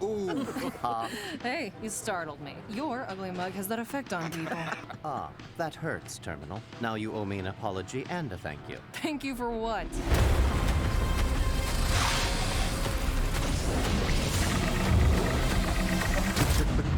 Hey, that was a nasty float, Verge. See, Blue Blood appreciates me. Okay. I'll make sure you survive the next one. Deal? Chimera Squad, we've been tipped off to an Illyrium stockpile. We will see if the need arises. Our source indicates Grey Phoenix operates the warehouse behind the front company. The surveillance of the building suggests minimal resistance. HQ recommends breaching with explosives on the westernmost wall.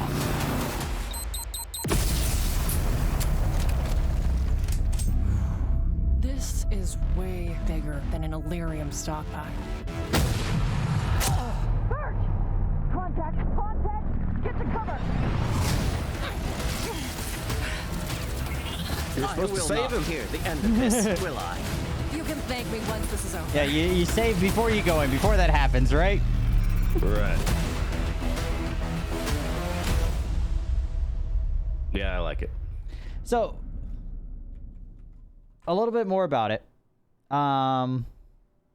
Chimera Squad is the name of it, and that's the name of the squad, obviously. That was the trailer for it, not obviously gameplay footage. Like I said, the agents all have their own personalities. My couple things about it personally, just watching that and just being an XCOM fan in general.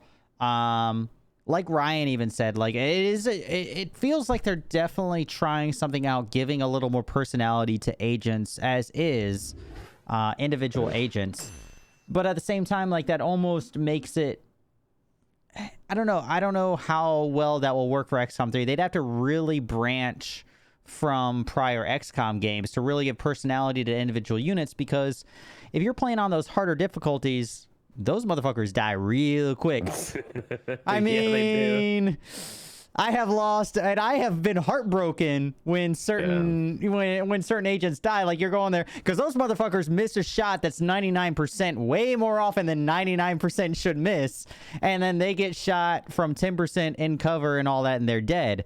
And that like losing stuff in Tarkov? Is it similar to that? So XCOM is a really, really old series. Goes all the way back to mid 90s. When did Alien Invasion come out? Do you remember?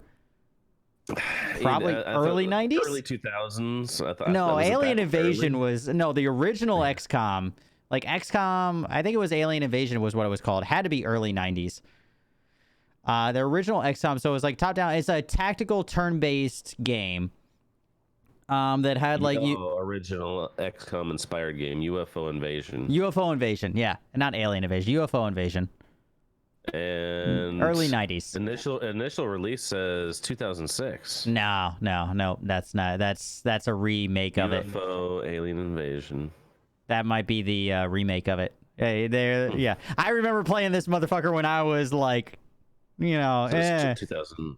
Yeah, no, that's the re-release of it. So that might be UFO Invasion 94. Yeah, I would say like 94 sounds right. That might be they did come out with the new XCOM series when they changed it over, and that's why now this is XCOM 2, and then XCOM like whatever. But it's a Diva, so it's like a tactical. It's hard to describe. It's a tactical top-down turn-based game. You have like kind of like the action points. You can only move so much, and then you position people. You have a squad of like 4 or 5, etc. And you go and you're fighting the aliens. Long story short is that the core premise of the show is aliens are invading, and you're part of a task force to either, depending on which game you're in, stop that from happening, rebel against that happening, some way, shape, or form. And it's a tactical based game. One of the things is that all of these agents you're recruiting from police forces, militaries, all that around. And a lot of times, especially if you're playing on the harder difficulties, you lose agents. That's part of it. It's tactical, and then you sacrifice, or somebody dies, they go down, and it's a greater good kind of thing. You win, you move on, and you just keep recruiting new people, and your agents are gonna die. It just is what it is. The fact that now we have 11 agents in this new one, all with their own unique personality, I'm wondering. You like get attached to the agents. Yeah, like even more so. Like I got attached to certain ones, but it's like, I knew that they at some point would die. It's like it's gonna happen. It sucked, but it's like this motherfucker is gonna get shot at some point, and then you find a new one. You're watching Game of Thrones and someone's gonna die. Yeah. But then you do like the save scheming thing and all that. It's like, I lost this mission. Let me reload at the beginning of the mission so that way they don't die. You could do that, but I didn't like doing that. That's like people that time hop in Animal Crossing. Yeah, exactly the same thing. It's like if they die, they die. Now, if they die to some stupid shit, then I'll load it. Like if like some random stupid shit. Dude, she has brought up Animal Crossing on every topic. It's great. Every single topic has been referenced to Animal Crossing, and she's like, I don't know if I'm going to be able to talk about anything. She's like, oh, this is like an Animal Crossing. Yeah, so she's still able to talk about every single topic. But I honestly, so D, you'll be able to comment that, and actually Diva, you might be able to if you missed a little bit of it, but I think there was no preconceived notion. I'm a huge XCOM fan, have been playing it since the originals. No idea that anything was coming out. But yeah, no idea. No, this literally came out yesterday. Nothing whatsoever.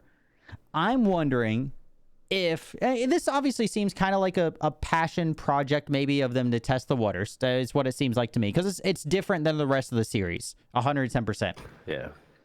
Is this maybe them going, okay, we have this kind of passion project going on. COVID is going on. Everybody's locked up inside. Do we release this now? Do we release this really quick just to test out and see while everybody's locked at home and able to play it? And they're releasing it for $10. $10.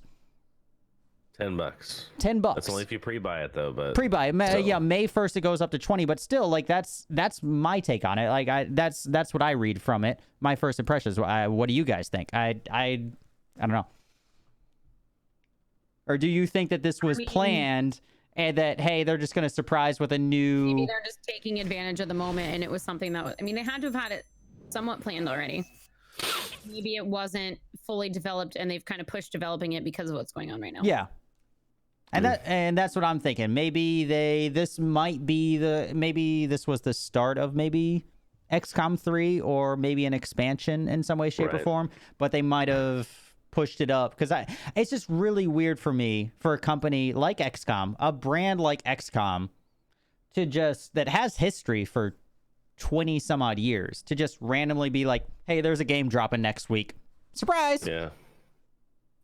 It's a tough call, because I mean, there's, like EA with Apex, that was out of nowhere. Like, they had like a beta for like one day, and then it's like, oh, the game's out tomorrow. Yeah.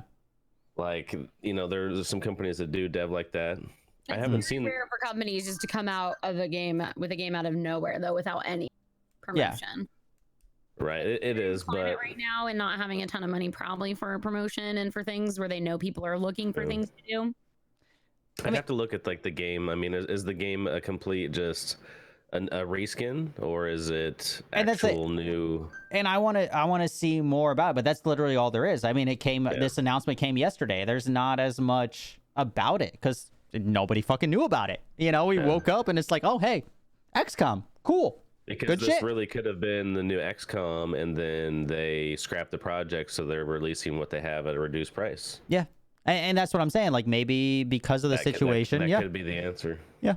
Because a lot of games are getting scrapped, right? So instead of scrapping the whole game, they're going to release 1/10 of it for $10. Yeah, here's what was Chapter 1. Yeah. We're just going to call it, whatever, this own standalone thing. And that's kind of what I'm getting at here, is that because of the situation, is this release because of COVID?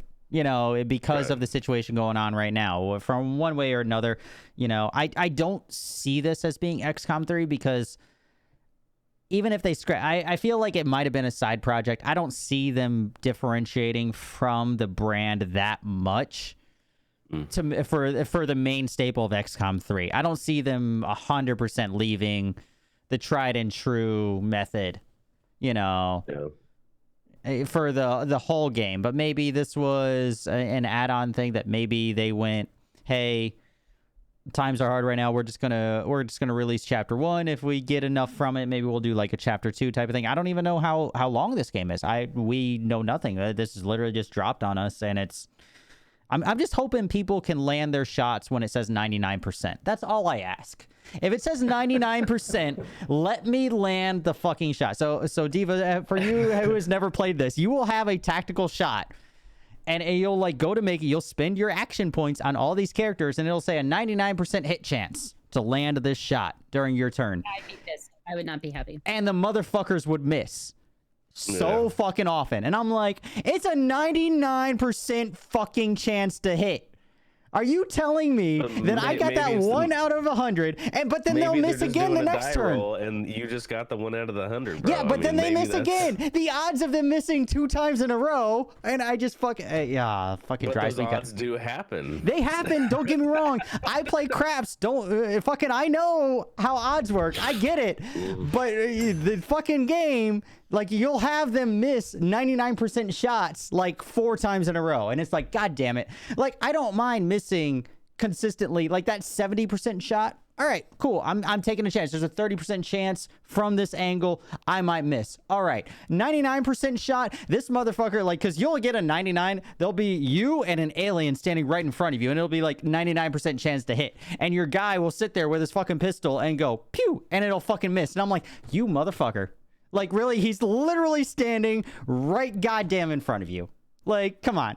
And then the next turn, the alien... You're shaking in your boots. Well, then the next turn, the alien kills my agent, and this is how I lose people. And I'm like, God damn it, Bob. Fucking get your shit together. Because I name, like, pretty much all of them Bob. That's what I do. I name, like, every one of them. Yeah. Yeah, fucking Bob 1, 2, 3, 4. Like, a lot of them are named Bob. Bob Anyways. 1, 2, 3, and 4. Yeah, exactly. Yep. Bob's. Yep. Bob's in the chat, everyone. All the Bobs. Poor Bob. Poor Bob. I don't know. But I mean, I feel like this might be a result of COVID, this release. No, maybe not in a bad way, but I feel like, I don't know. I just feel like XCOM is too big of a brand for them to just randomly release something like this. They haven't. I've definitely heard of XCOM, but I don't know much about it. But so. even if you don't know much about it, it's a brand that's been around for 26 years. Like, you've heard of it. Like, people know about it. It has enough of a following. Like, that. It's just really weird to me to just out of nowhere to just release a game next week. And I don't know. It just feels, and I'm perfectly okay with it. I'm happy with it. I'm not saying anything like that. I just. Gears Tactics, that could be it too. Something like that. Well, that is a good point, Ryan, because we do have Gears Tactics coming out. And it is Gears Tactics. It's going to be similar to the XCOM formula, so that might be a good thing. Maybe they are trying to get something along those lines and to combat it. But like I said, I don't know. It just feels, I don't know. It's different for them.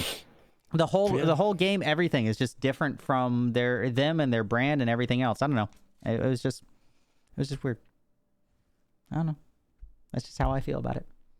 My thoughts. How's that Mick Ultra treating you there, Diva? Good. I'm also eating these. Have you heard of these popcorners? No. So they're like popcorn chips. They're crunchy and wholesome popped corn snack. These are kettle corn popped chips. They taste like kettle corn popcorn, but they're like Doritos. Yeah, exactly. Hashtag sponsored stream. Hey, well, what was that? Hold on, say that again. Oh, they're good. You see, I'm used to translating that. I'm good at translating the whole mouthful thing. It works. I just couldn't hear the first time. Ow. I thought you said you're a grower, not a shower. I am 110%. You can take a picture right now, and it's just like this.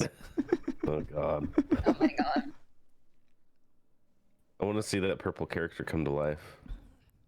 Which purple character? Oh, her purple or wait. Fuck! What? I already forgot the name. What? You're Munchie. I was like Munch. Yeah. Munch. Oh, Mangy? No, I said Menchie. I was like, I think it's Munch. I can't remember. I can never remember. It's Munch. Yeah, I can never remember. Munch. Well, I mean, I can like sing a song or have him talk. Normally he just sings, but I can make him talk. But I don't have like you can ask him questions. I guess I'd love him to sing us a song. Well, I mean, we are kind of we've hit through onto actual like game news, which I normally talk about that fact that we went on to game news. So yeah, go right ahead. I mean, you want me to like actually go like get a song out and sing a full song? No, you whatever you like, whatever you want to do. Chat, you do you. Do you want to pick a song? Do you want me to pick a song? I'm gonna sit here and drink my wine. So. What about? I can do a rock song. What's like what kind of is your genres? I like classic. What about like Heartbreaker? You got anything by Queen? I love Queen. I was thinking like Heartbreaker, the Heartbreaker, love take it. You can do whatever you want. You don't even have to do a full song. Disciple just wants to see. I just want to see. He's never seen. I've seen. Queen in the quarantine, bitches. All right, I would say I've seen performances. I love them every time I see them. So. I haven't seen one. So. Yeah. Do you have a favorite Queen song? I don't know. Almost every Queen song is my favorite Queen song. Don't Stop Me Now. Stop me. I can't. Every time I hear "Don't Stop Me Now," I think of fucking Shaun of the Dead when they're going around beating up the zombie. I can't hear that song and not think about that. Don't me now, and they're fucking beating down the zombie. Sprint has YouTube, whatever the subscription service for free for 2 months. Nice. I mean, I pay for both either way, so I guess maybe they'll give me something free. Who knows? Well, and Adobe had that thing too, where if you had an Adobe subscription to the Adobe suite, you got, I think it was 2 free months. Which is nice because I literally signed up for it like the week before all the shit went down. So I got 2 free months of Adobe Premiere, which nice. Being a content creator is a pretty good deal. Nice. I'm like a total like penny pincher and good deal person. That's why like I mentioned, you know, like the whole thrifting thing. I like to be very in the know on things that are going on, and that's probably part of the journalist / news person in me. Like I love knowing about stuff, but I don't want to know about depressing shit. I want to like help people. I don't want to like be the one reporting when someone dies. Like leave that to Twitter. And half the time there's Twitter trending things. It's not even that somebody died. It's people responding saying they're glad it wasn't that somebody died with memes. Oh. So I think I'm actually going to have to fix my Go XLR again so you can hear this music, because remember how I changed the routing? Okay, so let me know if you can hear this and how the volume level is to my voice. Can you hear that? Yes. Okay, so I'm going to start it over. How's the volume? Check 1 2. Hey. Yeah. Sounds fine. You can hear the music and my voice? Yes. Okay. Wait, I have to... Sorry. Gonna have real good. I feel a lot. And the world turning inside out, floating around in ecstasy. So don't stop me now. Don't stop me, 'cause I'm having a good time, having a good time. Find the laws of gravity. I'm a racing car passing by like Lady Godiva. I'm gonna go, go, go. There's no stopping me. I'm burning through the sky, yeah. 200 degrees, Masonic Cognistic Fahrenheit. I'm traveling at the speed of light. I wanna see the sonic gun out of you. Stop me now, I'm having such a good time. I'm having a ball. Stop me now, I'm gonna have a good time. Just give me a call. Stop me now. Don't stop me, I'm having a good time. Don't wanna stop at all. There you go. That was awesome. That's much. That was awesome. I loved it. When I get rated or hosted or whatever, that's normally, so like when I was on Twitch, we got a lot more raids. I do still get raids sometimes on Mixer. But raids were like way more prevalent for me anyway on Twitch. So I had like 20 different raid scenes. I still get hosted on Mixer, but I also am like a very late streamer as well. So I try to do them more just randomly. I would love to do like some actual skits and stuff with him. That's cool. But comedy is very difficult to write.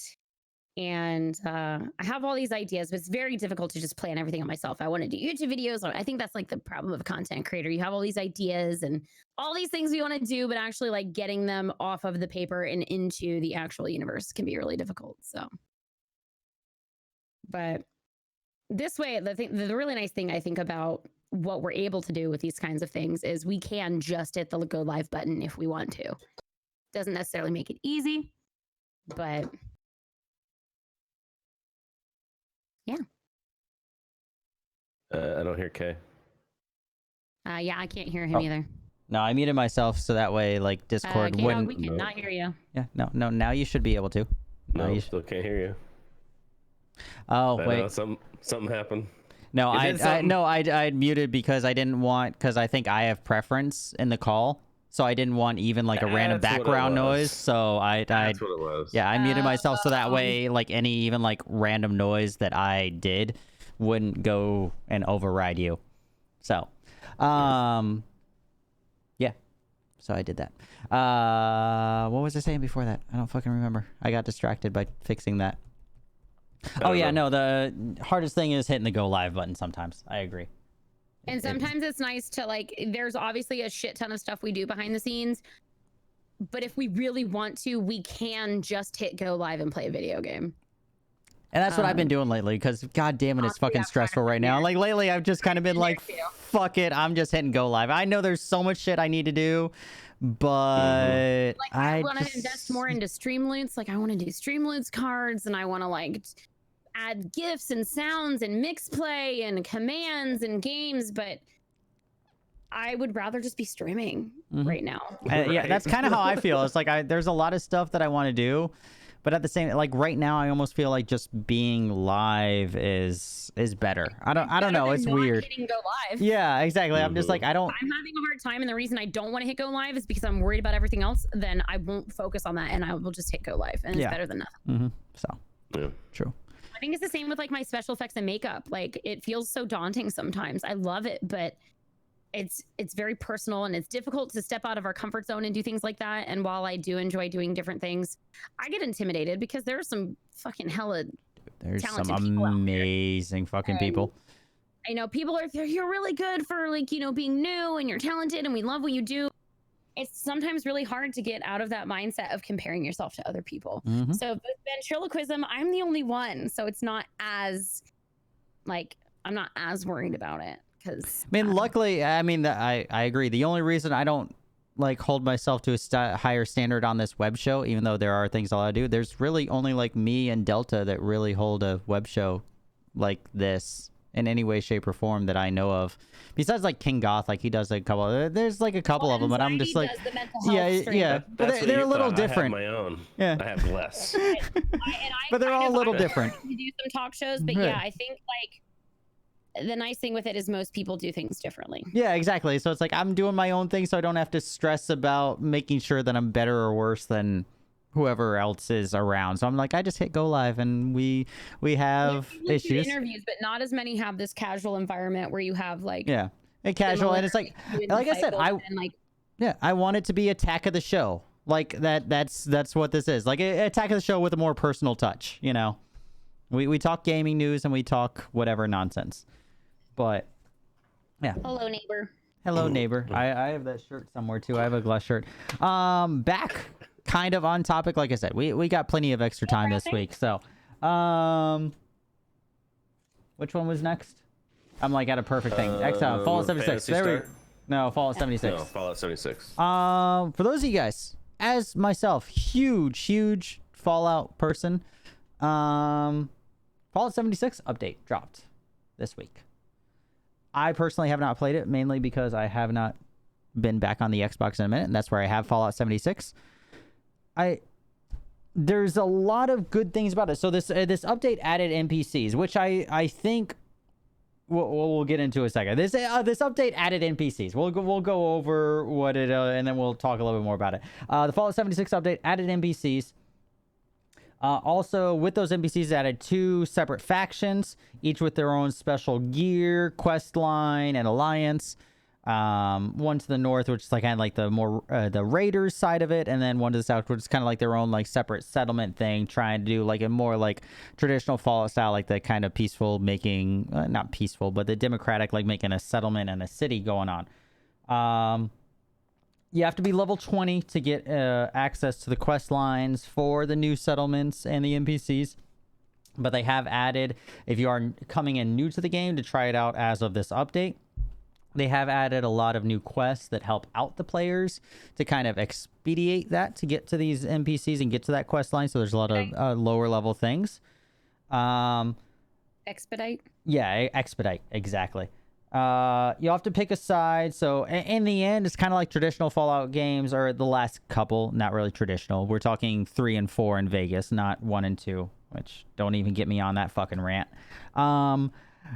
You have to pick a side to get reputation to max and really get the full benefit of the quest line from either side. So at some point, you're going to have to pick a side with this, just like with 3, 4, Vegas, etc. You have to pick somebody that you side with of the new NPCs. There's a new vault mentioned. That's a whole mystery thing that you have to discover. And yeah. They won't hear your rant, Kdog. I've made it multiple times. It's a rant, but it's not a rant. I'm in. What is the basis of it? Because I haven't heard it. So long story short, it's not even like a really bad rant. It's just the Fallout 3. A lot of people, and this is where like I could be called like that whole. It's almost like a hipster rant. It's a lot of people like love Fallout because they got into Fallout with like Fallout 3, which.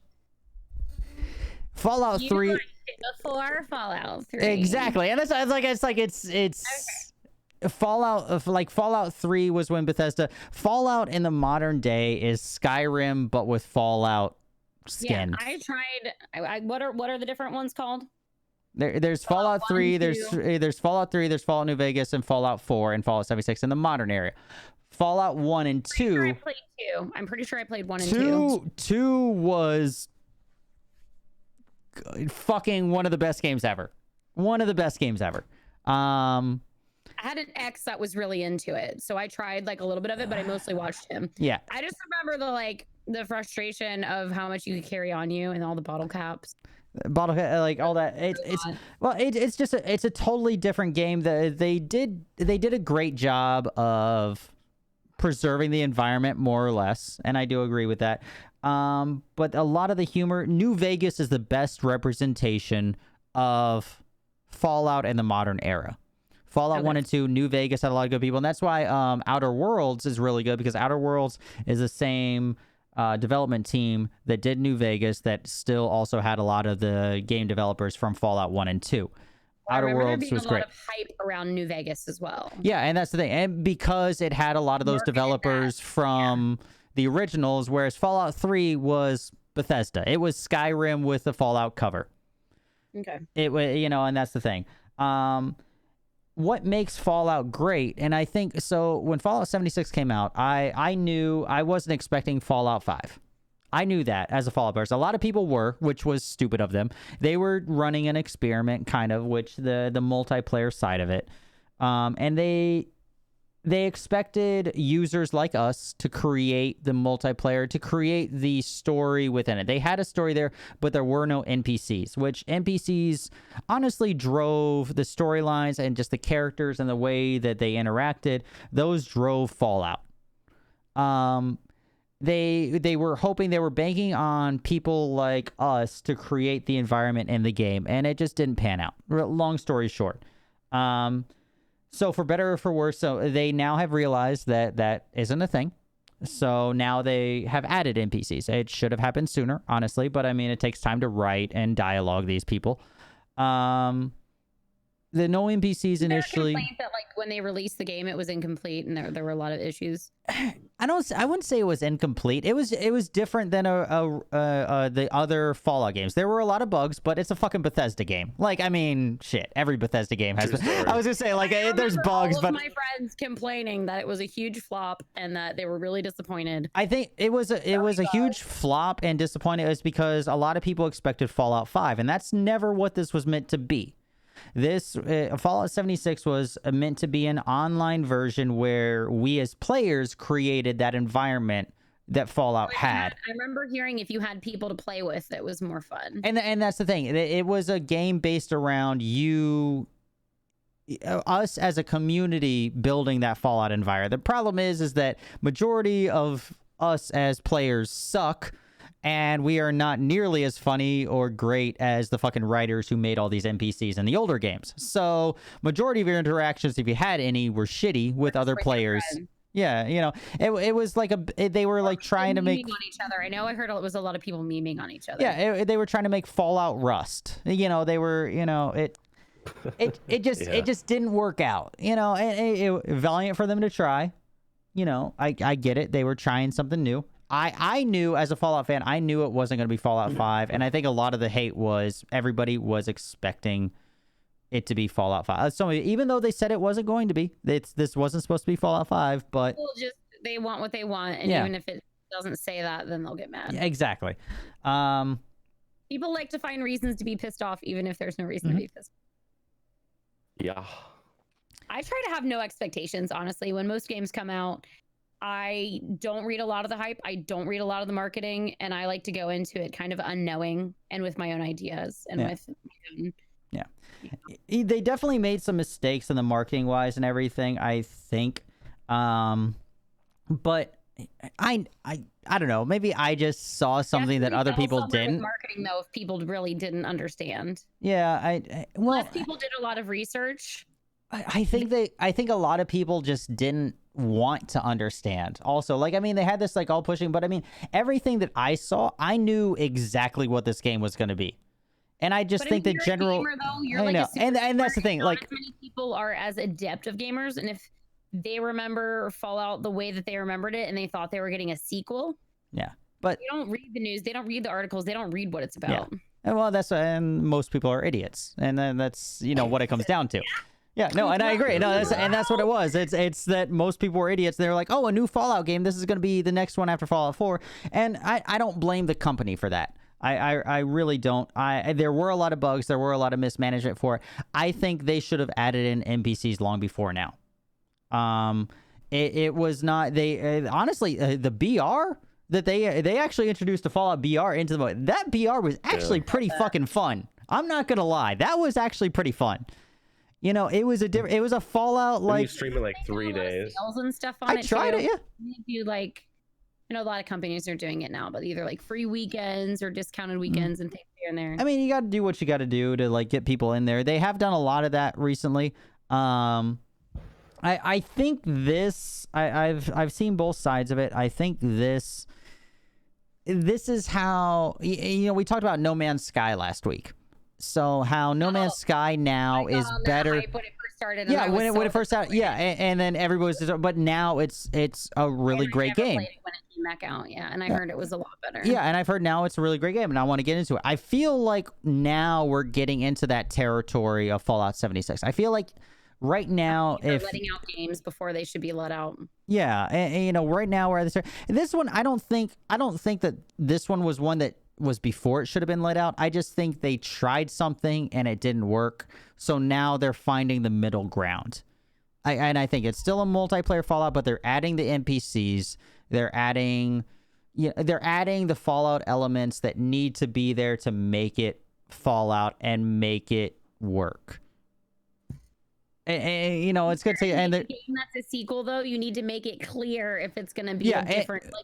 Gears of War has come out with different types of Gears of War games, and it's been pretty clear. It's all the same formula, though. This was a huge branch from the traditional ones, in that we had to make our own environment in Fallout. And I'm not saying this as Fallout fanboy at all. I'm saying this as somebody who objectively, I knew what Fallout 76 was. I ended up not liking it because, as a community, we could not make the experience that Fallout had. And that's where, for better or for worse, we as a community / them as a developer, we failed. We both failed. They expected the community to make the Fallout environment. We did not. Hype, though. Yeah. I remember the hype. And well, because it's Fallout. Everybody. But I wasn't like. Yeah. Well, because everybody was like, oh my God, a new Fallout game. It wasn't necessarily, they're like a new Fallout game and it's online. And they were just expecting Fallout 4 online. And that's, without the NPCs, without the quest line, like the only interaction you had in that game was listening to things on fucking video recorder, like a fucking audio track. And that wasn't fun. What made Fallout great was that interaction with NPCs. And it just storyline and the and they expected us as players to fill in that gap, and just we weren't able to, realistically. So many of us are used to, especially like the Fallout people, we're used to being in our little bubbles, or I would play with a couple people and all that. But okay, you go hunt down the people, but we're not creating those storylines like they expected. Like, the idea is great. Like, the idea is, okay, we make our own, we become the NPCs, but we're not NPCs. The idea, I think, is great. Realistically, it's a shitty idea. Like, we're not gonna, I'm not gonna go hunt down Disciple, and we're not gonna have this long drawn out conversation before I shoot him about what he did back in whatever town and whether it was right or wrong. No, I'm just gonna come around the corner, I'm gonna pop him, and I'm gonna go around, go on my fucking way. Like that was Skyrim. But yeah, but that's it's the same thing. Like, they were. Skyrim is going around and having the characters to talk to too. Yeah, and that's the thing. It's conversations. Yeah. And they expected us to fill that in, and it just didn't happen because we were like, we're just gonna pop. Oh, I really, I hope not. But that's why I mentioned Anthem. Anthem was another one that had a huge hype, and then oh, the way well, they yeah. came out with the schedule and the way Anthem was great for 20 hours. Anthem was great for 20 hours. It was solid for 20 hours. 20 hours, Anthem was the fucking best game ever. And then hour 21, you were like, what the fuck is this bullshit? So what changed it? No end game. No end game. No anything. No character development after it. Like, the storyline, the graphics were great. You got like to a point, and then it was done. And then there was bullshit repetitive missions. There was nothing. There was zero nothing there. And it was basis, but they didn't build on it enough. Yeah. It was one of those like, and it was supposed to be a game that was supposed to have that longevity. You were supposed to be able to keep doing these things, you know, and it just wasn't. But without ranting, I was in Destiny. Like, I really got into Destiny. That was one of the first games I played, but I definitely got bored with Destiny too. Yeah. A lot of those games, like I call myself an ADD gamer, and I really, but like. That's why I do so many different things, because, you know, people are asking me now, like, not to bring up Animal Crossing again, but any game in general. Oh my god. There's a reason why I'm a variety gamer.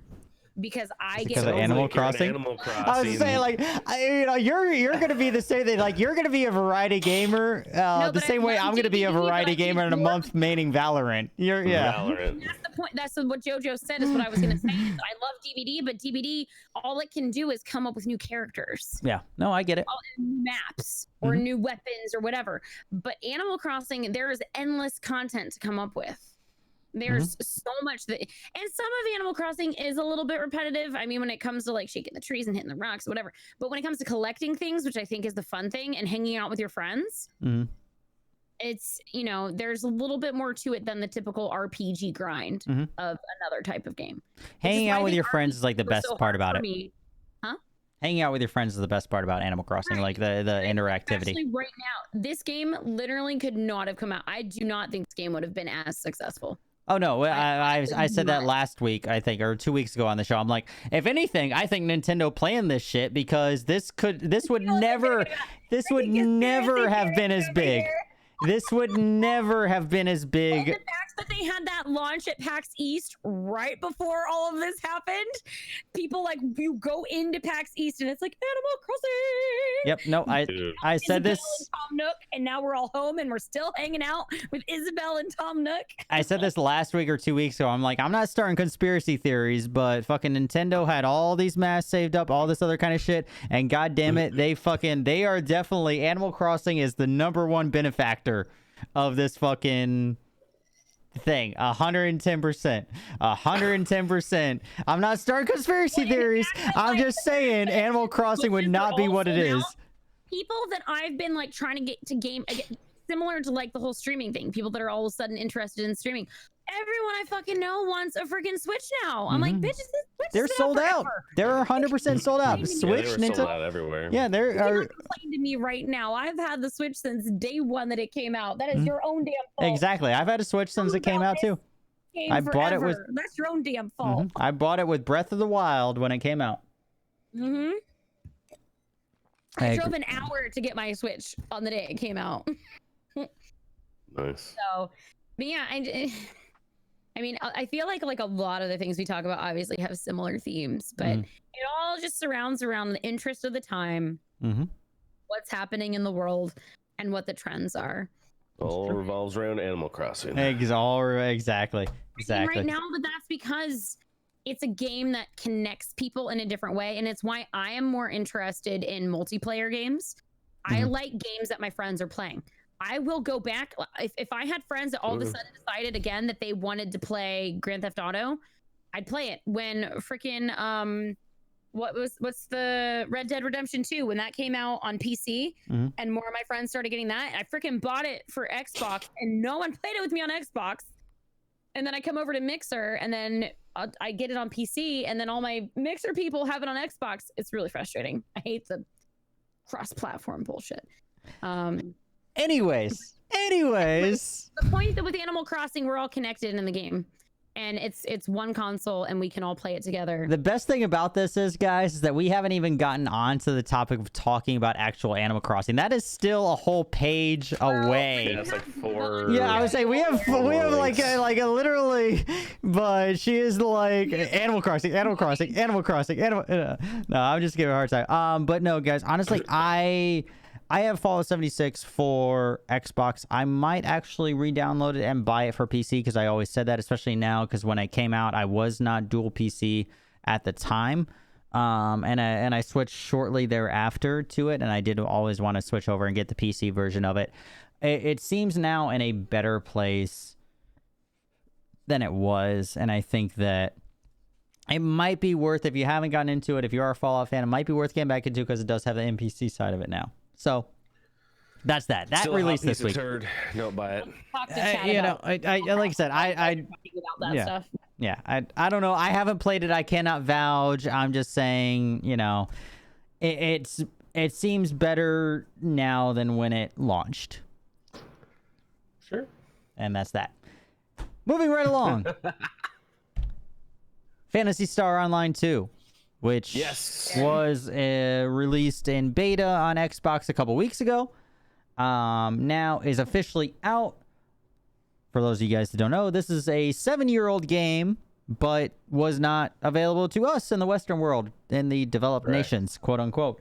But honestly, besides World of Warcraft, this is the biggest MMO ever. There is.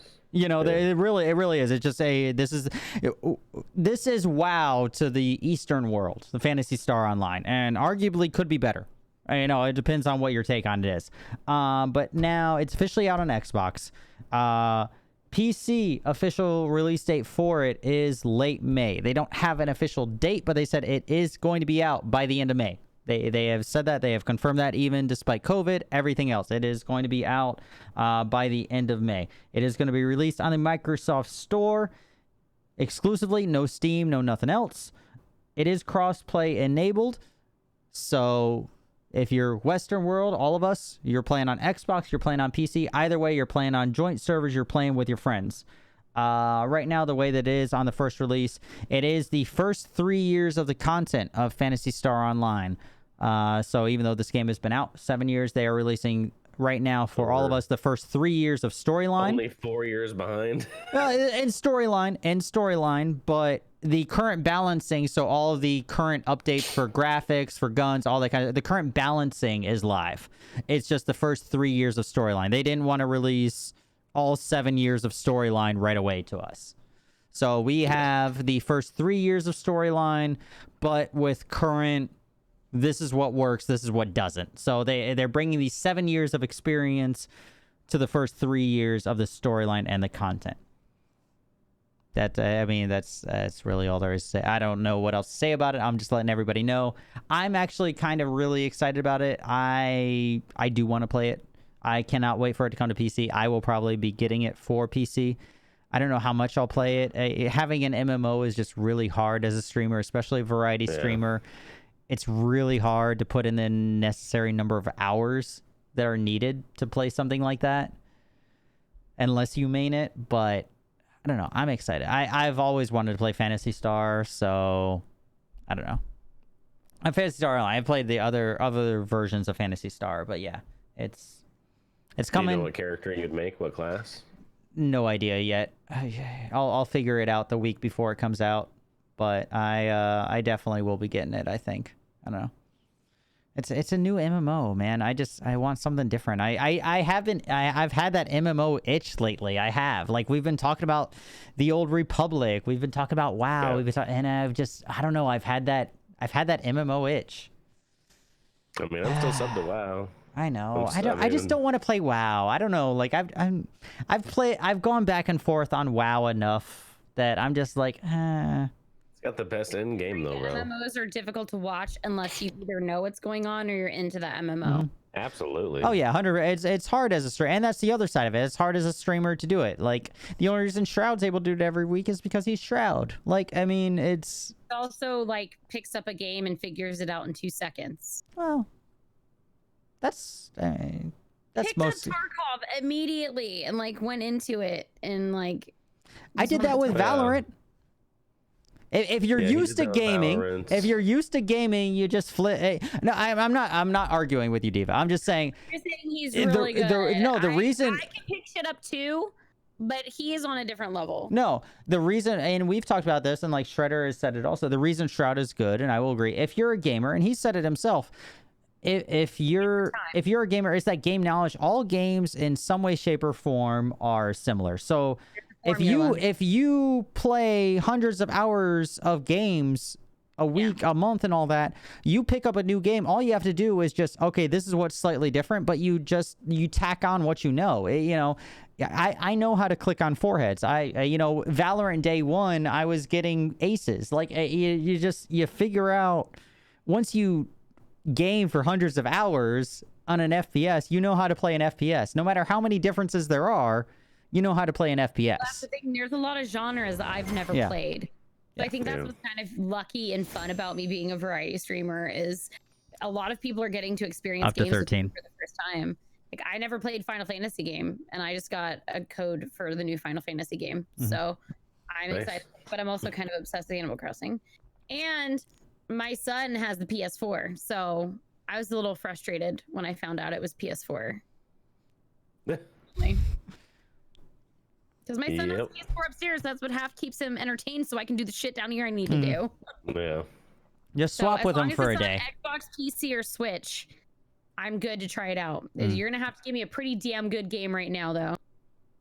Keep me entertained. Well, now you have Animal Crossing with your 335 hours. To get me away from it right now. Like, the last time I tried to play Fortnite, the game crashed. Sorry, I'm gonna play Animal Crossing. Plus, I have so many friends. I've met so many people playing it, and that's the reason I game, is because I play games to connect with people. Well, I mean, it's your golden goose right now, and there's nothing wrong with that. It's you and JoJo both. That's your golden goose right now. I would not be moving off of it either. I would be playing that bitch every day. I'm doing that with Valorant right now. I'm getting a lot of fucking people in that are watching me for Valorant, and well, because not a lot of Mixer people got codes for it. I mean, a decent number, but I mean, also not a lot of Mixer people are fucking good at it because a lot of them are fucking console people.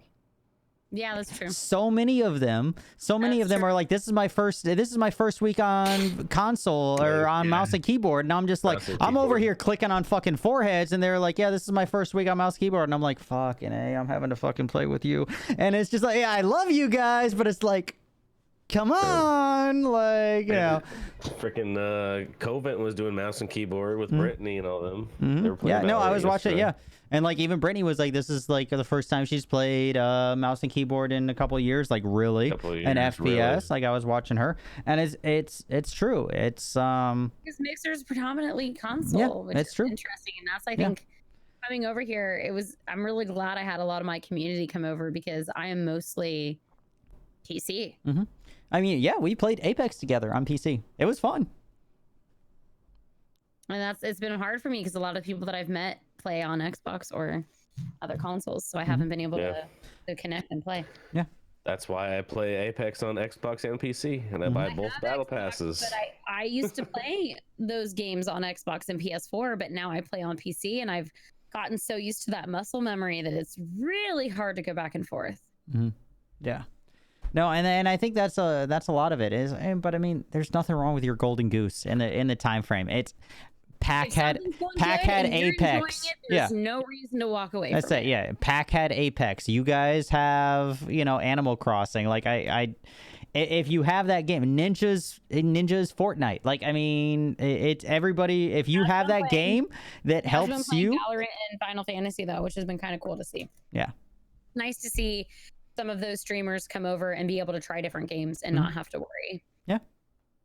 And they seem a lot happier. I like seeing happy streamers. Yeah, no, that's 100%. It's competitive gaming is too much for me personally to watch. It's one of those, yes, you know, you have to play what your community wants to see, but at the same time, I would argue more so if you build, if you build your community more around them wanting to watch you rather than the game, it'll work out better. If you do that, it's going to work way better. And that's why variety, it may take time to build it up, but it's going to work way better for you in the long run because you're not going to have those fanboys that only want to watch Fortnite. Yep.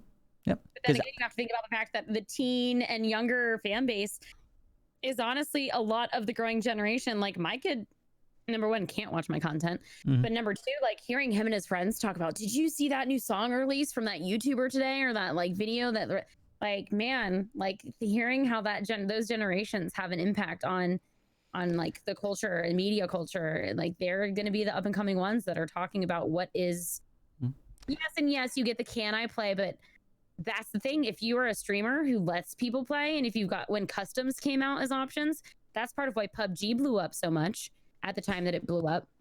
Afterwards, when they had customs come out, I saw so many streamers on Twitch blow up.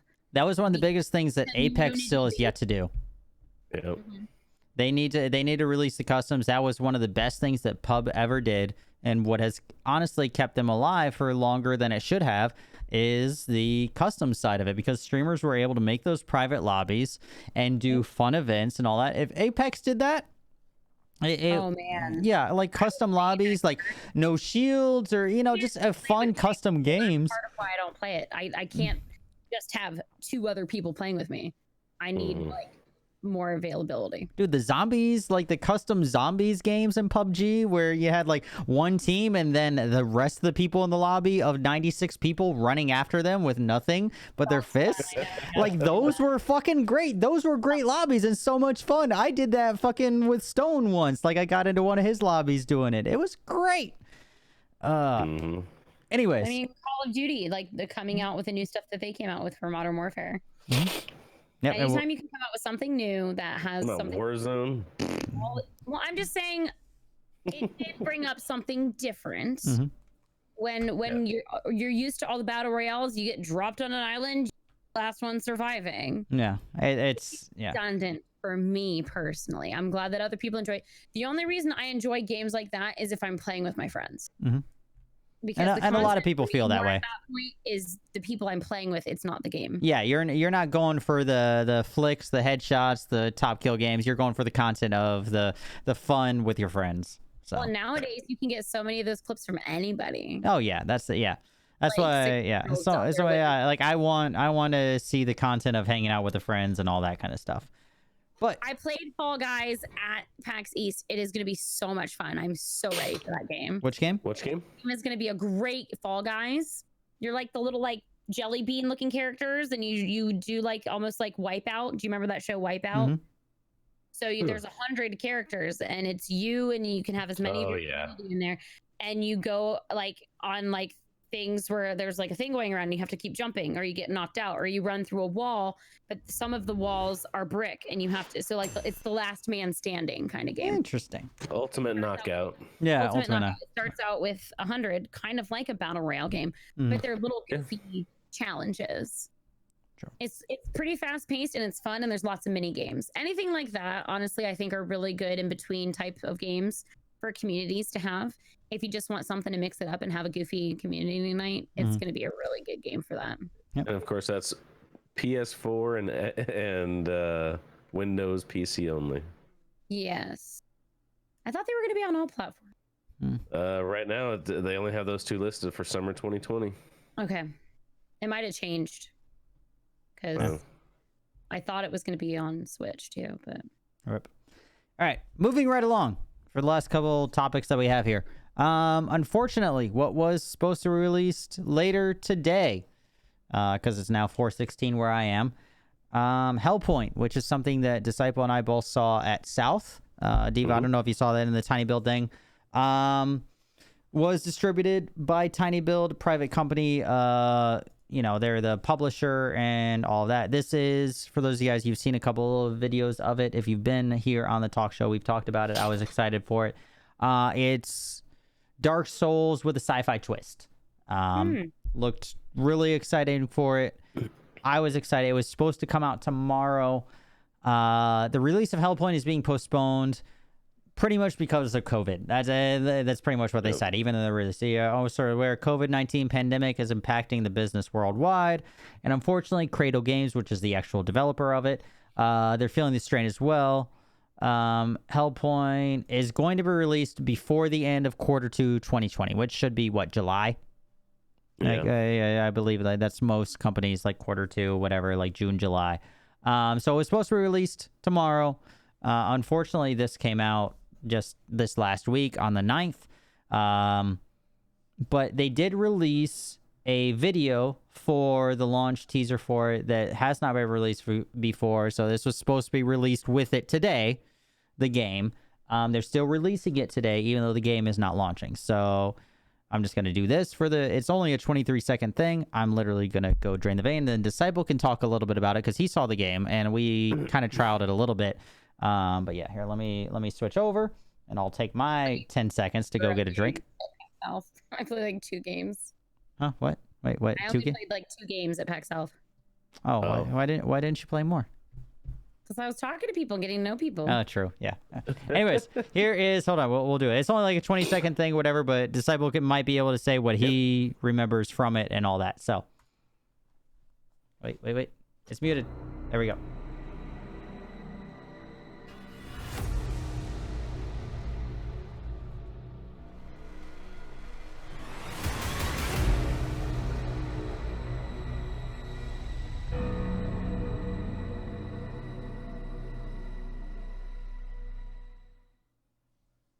Well, that was the weakest intro for a video game I've ever seen. Wow, 27 seconds. Literally, it was just like a character opening their eyes. Yeah, that was interesting. We should have just answered. Now we get to watch some characters. The animated series from Hello Neighbor. This is a new thing that Tiny Build is doing. Oh, that's right. Yeah. So this is still relevant. It is. Hello Neighbor. I mean, they had a really cool build. Yeah, PAX East and South. They both had great setups. Well, the Hello Neighbor thing wasn't as big. Come on. I was there. No police, no FBI, CIA, Men in Black, nothing. They did have that hammer thing. Yeah. I'm back. I don't know what this is. So this is actually the new Hello Neighbor animated series. Oh, cool. Yeah, the Glass Web show. Glass Web show. I was like, I don't know what this is. It's on, but you know, I'm back. That 27-second intro was terrible, by the way. Really? It was like a character opening their eyes, and that was and it said help. I was saying, I just really, you know, this was the trailer for the thing that they released for it. I personally, this isn't a buy for me. I don't like this type of slow combat gameplay style where it's all about dodging. So I would get so bored. I'm a run and gun. Like I have a hard time with Assassin's Creed type games. I can't do sneaky. Yeah, this is more so. Creed. This is more so than this is Dark Souls. It's very two hits and you're dead. Punishing. Yeah. Yes. One mistake and you're fucked up. I had a hard enough time with Ori. I would have a really hard Dark Souls. I like games like that though. I kind of a little bit rage at them, but I like punishing games because to me, this one's sci-fi based. It's like a sci-fi Dark Souls. So I be more into that because I do love sci-fi. That's one. It's gonna be more of a thriller type. Okay, that's the right genre for me. I do like. Yeah. Like I'm obsessed with the show Lost in Space right now. I love it. That's one of my favorite shows on Netflix. I've watched it several times. I love it, but right now, so don't say this doesn't give me. And I remember you saying, you know, at the event, I think Hugh said that he might play it more so than you. I can't remember. Yeah. Like I remember you saying the same thing. Like it wasn't something for you. Me, this is definitely something that I would enjoy, but I like the challenge of games because a lot of games I find too easy. So that's why I like Dark Souls games. I like those really hard games because then it feels like, because most games I play on like hard or extra hard as I can put them on the initial go. You travel down this path. It's like, oh crap, I really should have turned left at that fork, and I just wasted 45 minutes of my time. Yeah. It's like, I hate that about these fucking games. That bothers the F out of me, man. Just like, I don't want to go down, 42 paths and check every corner for this hidden item that might make me a little bit better right before I die to a one-hit freaking boss. Well, don't die to the one-hit boss. Get good. Get good. Right? That's the thing. Dark Souls is the epitome of get good. Praise the sun, man. And I played that game, and it's like, yeah, I enjoyed it, but at the same time, it drove me. No, crazy. no, that's the thing. I get it. I get it 100%. It's that balance of, and I raged a little bit. It's like, get good or, I get it. I get it. So hard it'd make me nauseous. I'd be focusing and I'd be a hard word a lot, and I can't. My mind is only in one. Keep saying things are hard. I mean, just some games. I definitely had to step away for a second. So what do you think I was doing? Say difficult. Right. Difficult is very, very moist and difficult. Yes. Yes. Very, very, very. Did you like that? Okay. I get it. Yeah. Where's the do we have the video? Let me see if I can find the video for you guys that haven't seen it that we looked at a couple weeks ago. Video for Hellpoint for sure. Yeah, I know, like we looked at it a couple weeks ago. That was just it was a new video. I hadn't even watched it because I was like, okay, we'll watch it on stream. I wasn't expecting to, drain the vein exactly this point, but I was like, oh, this is the release content video. On the Steam page, there's a better video. There's 3 of them. Guys. Got really All right. excited about something. Sorry. Oh, he found something. I know. So with so Steam popped up. So with the Fallout 76 Wastelanders thing, the limited time bonus is you get the free Fallout Classic Collection. Looks like his crush just like.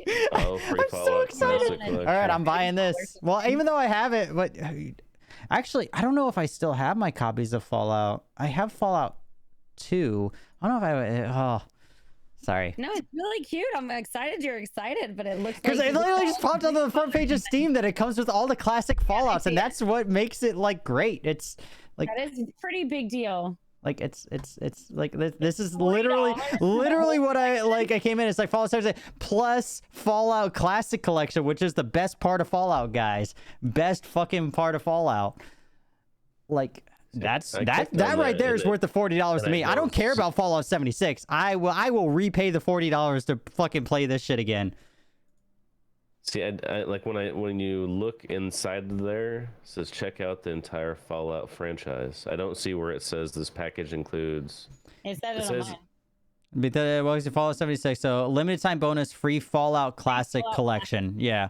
So Fallout Wastelanders. See, it's not there though. Like when you look at it. Hold on. So packages that include this game by Adams. So let me see. And they'd have to send it to you like later or something because it doesn't show as part of the package. Is all I'm saying. Yeah. Yeah, you'd have to buy it, and that's weird. It doesn't have it as a package for because normally I get what you're saying. It would say. Like here's the package. This is this game and this game and this game and this game, and it doesn't say that. So that's no, why for me it's package. confusing. This is a different package info. Cheating. Right. That's a different one. Right, that's the deluxe edition, but this is No, I get what you're saying there. It should be there. I was just confused. It should be there. Under the description, it says. Welcomes you to Fallout 76. Work together or not to survive. As a bonus, get Fallout Classic Collection when you buy through April 28th. Got it. So they'll just send it to you. Yeah, I assume they send you the thing. Yeah, that's just different than they've done in the past. Yeah, it's weird that it. Yeah. But that is cool though. But I mean, is that worth it? So what would the Classic Collection include? That's what I kind of. Hold on, let me see. Fallout. Really. Classic Collection. It looks like it comes $20. Comes with Fallout, Fallout 2, and Fallout Tactics. That's what I thought it was. I'm pretty sure that's the Fallout Tactics symbol, but I didn't want to comment on it. I was like, right. yeah, it's Fallout, Fallout 2, and Fallout Tactics. So it's a separate package. They're just gonna, they would just they're just adding this on. So yeah, they're adding this $20 package. You don't even need Fallout 76 because you're never gonna play it. You could just buy that package, the original, for $20 and save yourself $10. He's still excited. Let him be excited. I don't want to let him be excited. I know, but it was just like, I just read, like, literally I closed the window and this is what popped up behind it was like Fallout with classic. I was like, ooh. Sorry, it's Fallout, guys. I love Fallout. I have a Fallout tattoo, guys. Like, it's... I love... Figured. There's only a few things that tickle his pickle like that, so I mean... Fallout, Half-Life... Send him a booty call or something, because he just got really excited. No, there's only a few things. Fallout and Half-Life pretty much are... When it comes to gaming, Fallout and Half-Life are my core... original gaming experiences, and I've talked about it multiple times, that those developed me as a gamer, and they're classic games that really also not only me, but they established gaming as it is, and there's just nothing that will ever compare. Half-Life re-established the FPS genre. Like, it took Doom, where you were just running and gunning for no reason whatsoever, but just to shoot things, and added puzzles and thinking and just different mechanics into it. And like Fallout, they took the classical turn-based thing and added an actual environment to it that actually made you care, and choices that mattered, which a lot of games hadn't done that before. They took the story elements that, you know, even like Day of the Tentacle and things like that, like they had those story elements, but you only could choose really one thing. Whereas like Fallout, like those choices, they were some of the first games where the choices mattered and made a difference. You know, it was one of the first games that did that. Yeah. You know, what you chose mattered, and they established these genres. Like, these are classic games that made the difference. No worries. All right, I'm done fangirling out. Talk about Hellpoint, Fortnite. Last couple things, because COD really has nothing else to talk about. It's a tiny little thing. Fortnite. I don't even have a tab open because there's really not that much for it. Current season was... Oh, so there we go. I can't even read my own fucking handwriting. The current season was supposed to end April 30th. Yep. Now, it has been extended through June 4th. No official reason. Assuming it's because of COVID and all that kind of stuff. They still have multiple updates planned. They still have multiple challenges planned. It's more time for the battle pass. So it's really more time good for us as gamers all around. They still have challenges, still have everything else. Just they're not starting a new season. And I think that's just because of logistics, because of COVID and all. They're not officially saying that, but... You know, that's my guess. I don't know of another reason why they would delay it, honestly. Yeah. I mean, you know, they're just allowing more people more time, and this gives them more time to establish things with probably a smaller crew, realistically. They might be running with less people because of COVID. Allows them more time to establish the new season. Yeah, you know, and get it set up and ready to go. So for all you guys that like D that bought or are trying to get that Deadpool fucking battle pass shit, you now have through June 4th. I mean, I told my kid I was excited because I've been so focused on Animal Crossing. I have that battle pass that I haven't played since before they brought the helicopter in. So so now you have through till June 4th. So, I mean, it works out. Because I told him the news, and he was like, yeah, I know. My friends already told. Yeah. It wasn't officially announced, and he's like, I already knew, Mom. I'm like, fine. Fine. Not Mom anymore, okay? Well, you know, I need to finish mine too. I try not to report. I told him. I said, I'm pretty sure it's COVID because they have less people working for them right now. Yeah, exactly. Same thing. Out of their offices, they have less ability to work together in person. So. And I will say that doesn't surprise me. Fortnite does not drop the ball when it comes to releases on new seasons and content and all that. So Bump that up. I mean, even still, the content was there. Right? They may have fucked it up, but I wouldn't say they dropped the ball on a development side of They it. didn't fuck up, but with Yeah. the release and the launch, they fucked it up. Yeah. But I mean, that's different. I would say like right now they're like, hey, we have less people. We want to make sure that when we launch this, it's good to go. You know. I'm still butthurt about how Star Wars went down. Sorry. I don't know enough about it to really comment. Streaming and only console people could get into the Star Wars event. I was live streaming and could not. Nobody on PC could get in. That's rough. Damn. Streamers got in. That's shitty. But I hey, was super looking forward to. I was live stream. I was so excited. I dressed up for it. Damn. I just remember everybody going insane saying that Fortnite. My son was upstairs like playing it, and I was streaming and couldn't get in. I had people at my IRL job asking me if Fortnite was done because of the full bullshit at the end of the first chapter or season or whatever. And they're like, oh, Fortnite's done, whatever. And I'm like, you guys are fucking idiots. There's no way Fortnite. Yeah, the whole black hole for 24 hours. I'm like, you guys are fucking idiots. God. Like, they're like, oh, my kids are at, because they were all coming up to me. It's like, oh, my kids are saying Fortnite is done or whatever. Like, is this true? I'm like, no. Fortnite's not done. It's not like, come on, have a tiny bit of common sense here, people. They're not fucking canceling their fucking biggest money maker game of all fucking time. They're just doing fucking a patch server update for a new fucking season. Come on, like, come on. But look what happened. There was so much hype. There were literally streamers Oh, sitting there streaming a black hole. No, exactly. That's what I told him. I'm like, this is all hype. That's what I told him. I'm like, this is all hype. There are people literally sitting here watching the black hole. This is all news for them. And they're like, really? I'm like, oh my God, are you that fucking stupid? And then that's when No, and I told him, I was like, this is fucking marketing. They are going to go down for 24 hours with this shit. And they'll come back with a fucking new season. Like, that's all it is, guys. It's not that hard to figure out. Use a little fucking common sense. It's marketing. Come on. I mean, I know people that work in the gaming industry, so I kind of already had like an idea. Yeah, but it's funny because I guess since I deal with the common folk every day that really have no idea what we do, in any way, shape, or form, and I'm like the only one they know that does this kind of stuff. So I get these questions and I get these references, and I'm just like, oh my God, this is why this marketing works. And I realize this like almost on a daily basis. I'm like, oh my God, this is why this marketing works, because you guys have no fucking idea. I'm like, for me, I fucking see through it in a fucking heartbeat. Like, and I'm like, oh yeah, they'll be back in fucking 24 hours with the new season. Like, I fucking knew it in a goddamn heartbeat what it was going to be.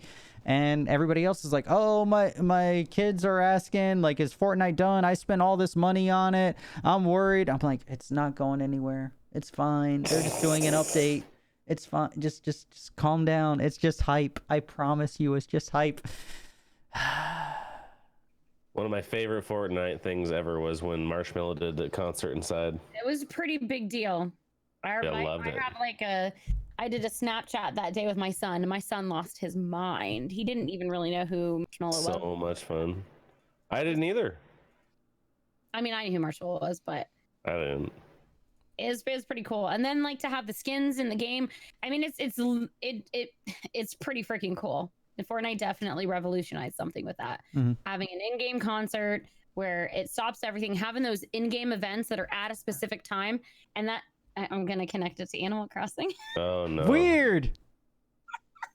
Surprise. Because honestly, though, that's part of the lure of games like this. When you have something that is a specific time, specific event that everybody can be in at the same time, it was really cool. No, it's true. I agree. It's okay. You're allowed to connect things. Animal Crossing relates to everyday life right now. It's really does. Like I said, Nintendo planned this shit. Nintendo planned it. There's no reason they should have had that many fucking masks to donate to fucking hospitals. God damn it, stored in random warehouses. They planned this shit. I'm just spurring up the conspiracy theories from last week. But anyways, moving right along for the last couple things. Yeah, that's the one after really small talk about COD. Yesterday morning, COD's update dropped for... I did my pornos. Oh, ow. A bump and a scratch. Hi, Scar. Bye, Scar. Hi. She said hi and bye. Bye. So COD update dropped yesterday. Couple multiplayer adjustments. Long story short, the main thing was that the trios mode now in COD Warzone is strictly sniper shotguns or sniper scatter guns. No time frame on how long it's going to be live. What was that? Everyone's saying they're loving the sniper shotgun. Okay. Nice. I haven't played it, but I have no desire to play Warzone right now because of all the cheaters and lack of anti-cheat.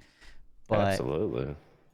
Yeah, it's... My life lives in Animal Crossing. I have no idea about. Yeah. What is anything else? I know, I get it. But for all you guys that don't know, if you haven't updated for whatever reason, the trios is now sniper shotguns. That it is what it is. There really wasn't anything else worthwhile in the update. Game modes that Fortnite does. Yeah, pretty much. Yeah, same thing. Hey, you can have this class of guns. You know, the same fucking thing. So this is it. You only get snipers and shotguns when you're running trios.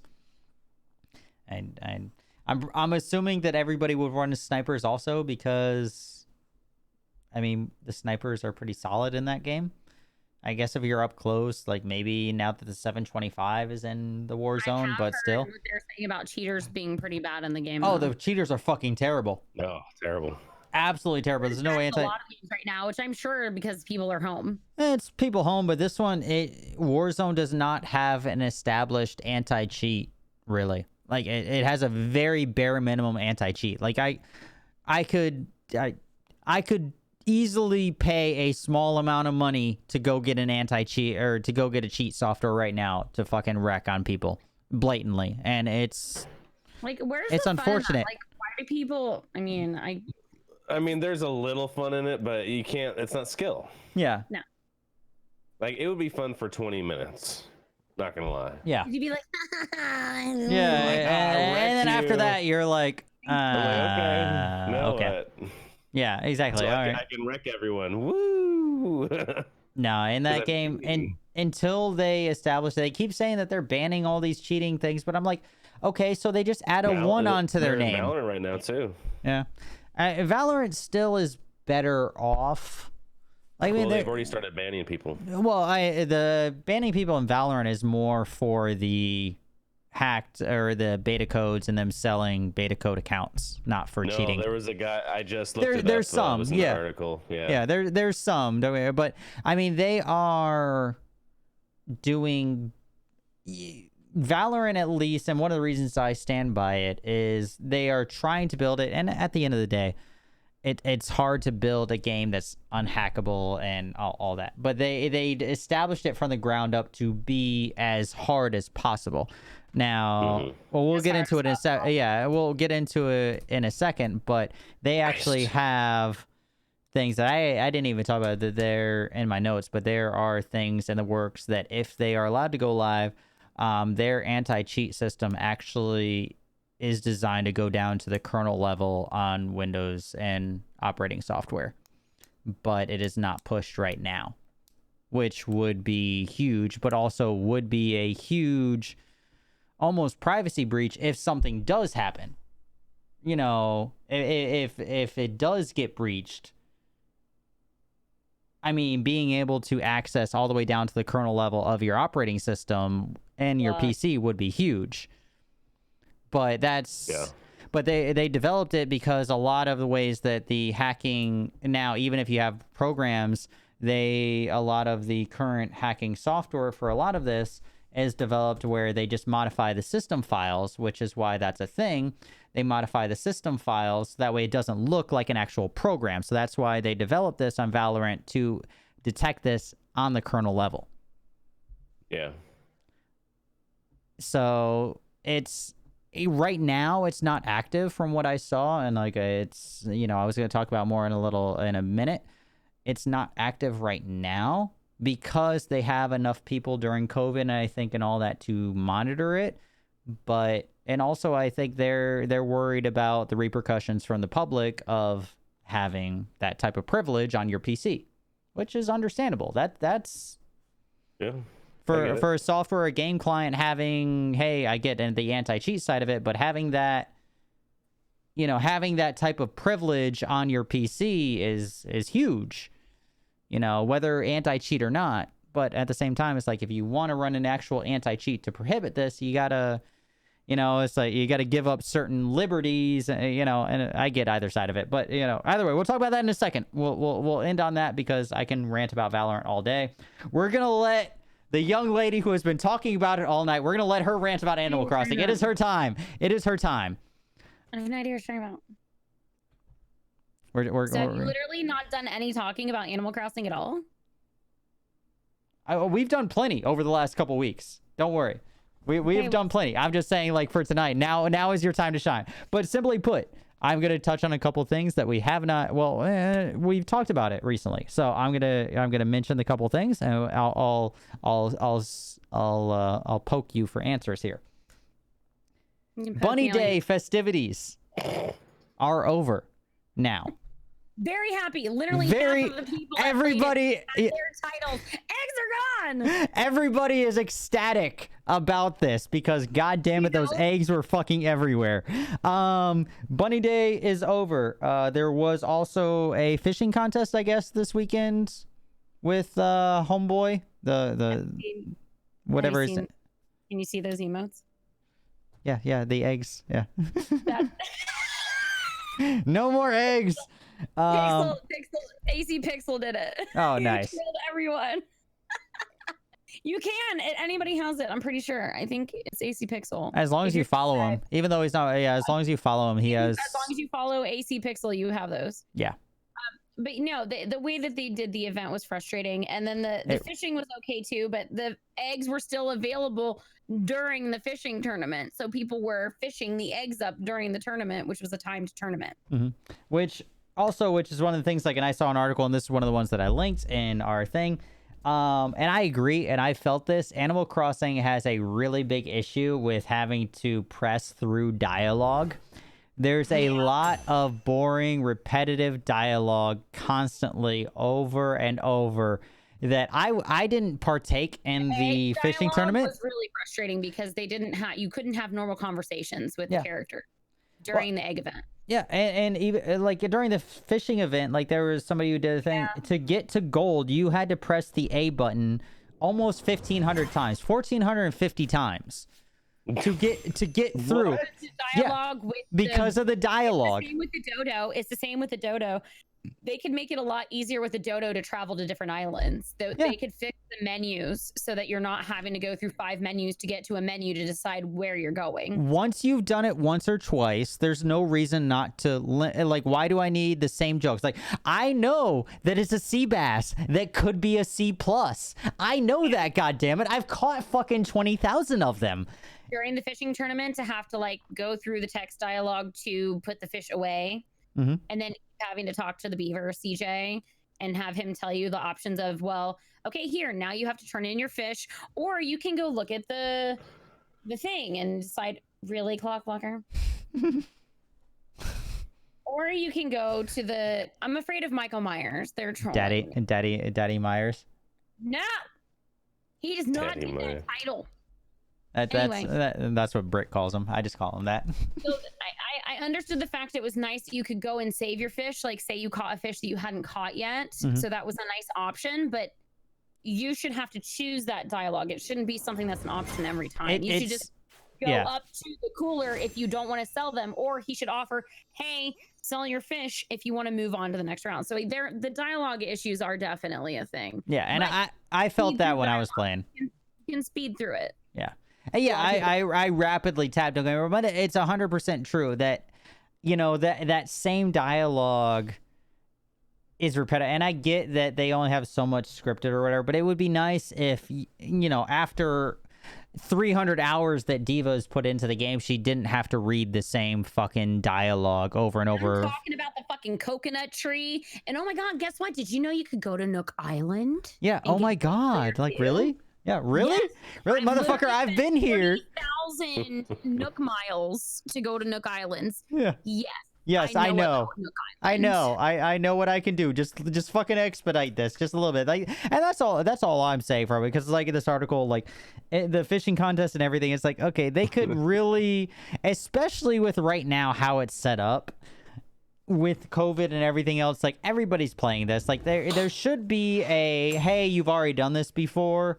Like it should expedite it. And then if you want to go back into it, yeah, you want to go back into like a skip dialogue. Yeah, it's like you don't need to. Hey, this is a C bass. It should definitely be a C plus. Oh my fucking god! Like over and over and over and over and over and over again. Is part of a meme, though. Oh yeah, no, I 100%. But I mean, it's meme worthy. But it's meme worthy because it's bullshit. That's why it's meme worthy. Basically, when it's connecting to the internet, so I believe it's just a loading screen. Mm-hmm. But it is frustrating that you have to stop all actions in order for people to come to your island. I mean, it makes sense. It's connecting. Like, I don't really know how the internet and all of that works with them coming over into your game, but it would just be like having a lobby or loading into a game. Yes. For them to come over is bad code. I mean, I assume that's what it is. Simply put, Cable, in response to that, it's simply your island, as far as I assume. It's a separate server. Your island, until you go online and everything else, is client-based. And this is what it is. So it's client-based, you do everything. When you have people coming over, when you go online, etc., then you have to open it up to everybody else. So then your client has to talk to the server itself. And that's why it has to pause. That is my assumption. But that's what me having general knowledge of how gaming works. That is my general assumption of, okay, everything here is client-based. So your Switch is all client-based, your island, everything else.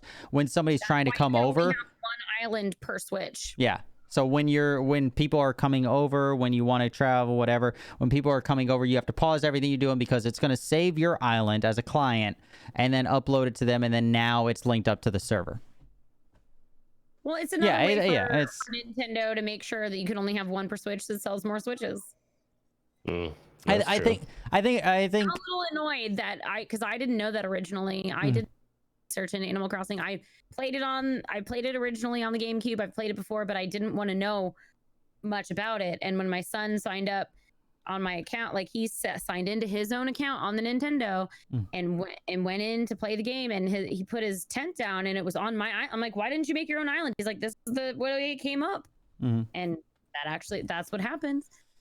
So like if a family only has one Nintendo Switch, all of that family has to be on the island together, and that is a pain in the ass if you want to play your own game, and if you want to. Each Switch is its own. Yeah, each Switch is its own island, which I could say that it's bad code, but at the same time, I could see that it also almost. I think they did it on purpose. Yeah, I would say that they did it on purpose, but not necessarily in a malicious way. I would say it's here. It almost it could alleviate a lot of things. Also, you figure now you have one source, one computer, for lack of a better term. This is your one source of information.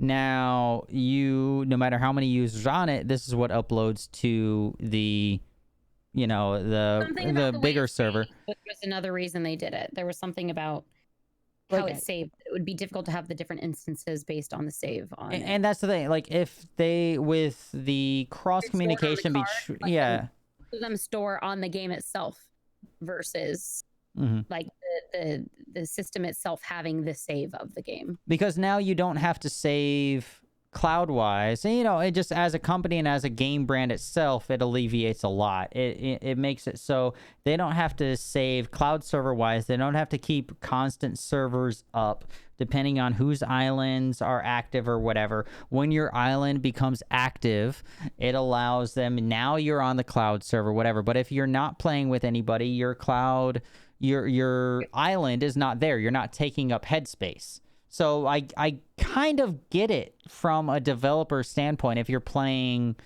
more solo, or if you aren't having people over, now you're not taking up their headspace, their server space of having it constantly there. Like, I'm not saying it's right or wrong, but I could kind of get it. It seems like they're managing their server space by doing it this way. And that's all. That's how I see it. I don't know. Like I'm saying, it could definitely be cached. There's a lot of ways that they could do it. This is just how I see it in that regard. I don't know. Disciple, you might have a decent input on it. I haven't actually like taken a look at how all this stuff is done, so your guess is as good as mine. Okay. It sounds definitely like sounds like bad code to me, but yeah, I don't know. I'm not disagreeing that it's bad coding, but I feel like bad coding. I think it's intentional bad coding. I think it's because they're limiting the access to their servers overall until you actually need them. That's how I see it. You know, I think it's, you know, because until you have to actually go through steps to get online, even if you are online or whatever, and then you have to save, and then people, every time somebody comes over, it makes you stop everything and makes you transition and all that. I think it's a way for them to manage their servers overall. That's how I see it. Whether, you know, it could probably be done better. I 100% agree. But, you know, there's a lot of people that, you know, might be playing it by themselves or with one or two other people, and there's no reason to take up their server space globally for that.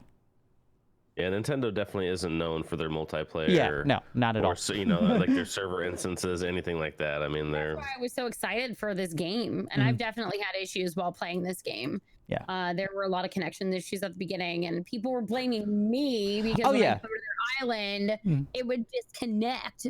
But I wasn't the only one. But they definitely have fixed that, and I think a lot of that was the rush of people at the beginning, which every game has an issue with. Oh yeah, and especially like during right now, it's the biggest game right now is fucking Animal Crossing. They could not, like, unless they are actual the conspiracy, you know, plus you know, add in conspiracy theory, unless they actually knew what the fuck was about to happen. There was no reason for them to know this game could have been that big, because I wouldn't be playing it. A lot of people wouldn't be playing it if it wasn't for this current scenario. People I see playing this game that said they'd never play it, now they're playing it. It's Yeah, hilarious. exactly. So I 100% agree that Nintendo is not great at multiplayer. I don't think that it's the best outcome. I think that from what they planned for their given server space, I think that it might be intentional the way that they're running. Is all that I'm saying. Is it bad coding? Yes. 110% it could be done better. But I think it might be intentionally bad. If that kind of makes sense. Like they're limiting access. You know, they are limiting access because they only have so much headroom. Yeah. What? That's just from me encountering with it, and I felt the same way. I'm like, why is this done this way? It's fucking stupid. I 100% agree. It's stupid the way that it's run. But they didn't know that they were going to have... You're thinking intentional slowdowns is what you're thinking? I'm thinking intentional slowdowns because... And it wouldn't even be that if it... You know, the slowdowns wouldn't even be that if it wasn't for the given scenario where everybody is playing this right now. Yeah. These wouldn't even take as long. It would be literally me linking up to Diva, and it would take 0.5 seconds. Probably initially in their game plan, it would have been...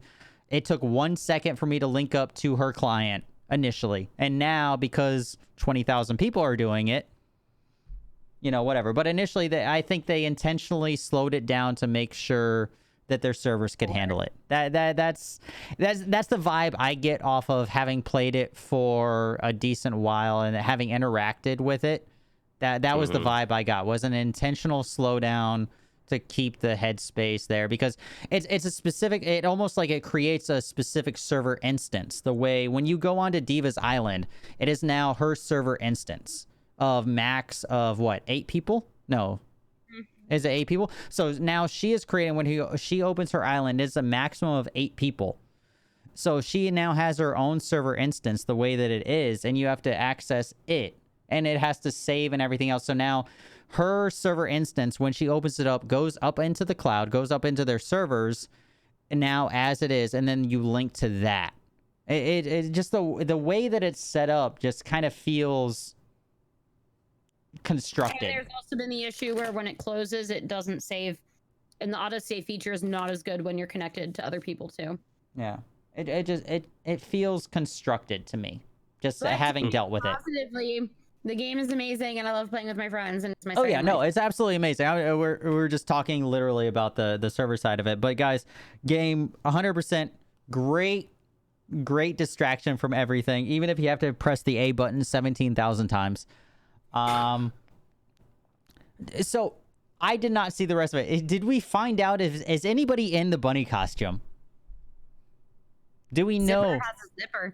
Zipper and does have. have. Villagers even talked about the fact that she plays a funny game with Zipper, where she tries to pull his zipper and he gets mad at her. Zipper has a zipper. So there's a bunny D. There's the bunny character, and he's obnoxious. He there are looks. characters in this game that are animals. That like there's a ostrich that's a robot. Everybody is animals, but this character looks like the fucking bunny from Five Nights at Freddy's. All right, this is what this motherfucker looks like. And it has a zipper on his back. If you go to the edge of the screen, this is the first thing I noticed day one. I was there. I was on a friend's island in Japan on April fucking 1st. So my March 30th, 31st, whatever fucking day March has. I don't fucking pay attention. Whatever. The last day of March. So I was over on Wolverine's fucking server, and I saw this motherfucker, and he had a zipper on his back. But I noticed when you walk to the edge of the screen, a lot of you guys have now seen the news and all that. When you watch the he stops hopping around. He just stands there and starts walking around because it's a normal guy in a fucking suit. Once you get back in his line of sight, he starts hopping around again like, oh yeah, I'm a bunny, yada yada, whatever. But no, he literally stops. It's a guy in a bunny suit, and I wanted to know who the fuck was in this goddamn bunny suit. That's all I wanted from this event. That's all I wanted, and I wanted to know who it was. But obviously we did not find out. That's what I'm hearing. I feel like Isabel is a good answer. I was gonna say it's Isabel or Tom. I would say it's got to be one of them. It's got to be one of them. It's got to be one of the main staples. I don't know the genre well enough. This is the only one I've ever played. But it's got to be one of them. I 110% agree. They did mention Rossetti was possibly going to be making an appearance. Rossetti, if you notice when the video gets disconnected, it shows his little image. And then there's also a construction sign that has Rossetti on it as well. So I did hear something about Rossetti is going to be making an appearance at some point. Who's Rossetti? Is that how you spell it? Rossetti. So when in the original GameCube game, when you would reset your console and change the time, he'd get pissed at you and he would yell at you. But because of the way it is and the way you're connected to the internet and stuff, now they don't have Rossetti anymore. He looks like an angry otter. Mole? Okay, yeah, I can see mole. All right, I see that. I just Googled him. All right. He would get pissed at you and he'd reset the time to... He yells at you for changing your time and time traveling, which they should have found a way to do it. There must be a way they can't do it now, I think they explained. Because there's no way of them knowing if you disconnect the internet. Because the other game was not based the same way. You know more about the technology of the way the game works than I do. So basically, if you time travel, you have to turn the internet time off. And then you're just locally changing the time. But because of the way the game is stored, there's no way for them to know and to have Rossetti come up as a thing. Yeah. Like when it was on the GameCube, the game was stored differently. So whenever you change the time, Rossetti would know and it would pop up and yell at you for like skipping time. Interesting. Yeah, he's a mole. I'm looking at him right now. I would. Funny. Yeah. It was funny. He would yell at you. I see that. He looks very angry. This is gone back in time to their GameCube games, and their villagers have yelled at them and called them stupid. This is what I just Googled him, and this is what comes up. This is a very angry mole. Like look at this. Hold on. He gets mad at you. Like you should pull up like I think it's the one that is on the far left side with the actual dialogue box. But you can pull up like what there's so many. dialogue. Yeah, I would say like there's a lot of them that like he just not to reset. Like I don't know. Like he seems like a very angry mole. But maybe I just wanted to know who was inside the costume because he got upset and he just stopped jumping whenever you got out of line of sight. And I was like, this motherfucker, like, because I didn't notice the zipper right away, but like as I was walking away like the first time, I noticed that he stopped jumping, and I was like.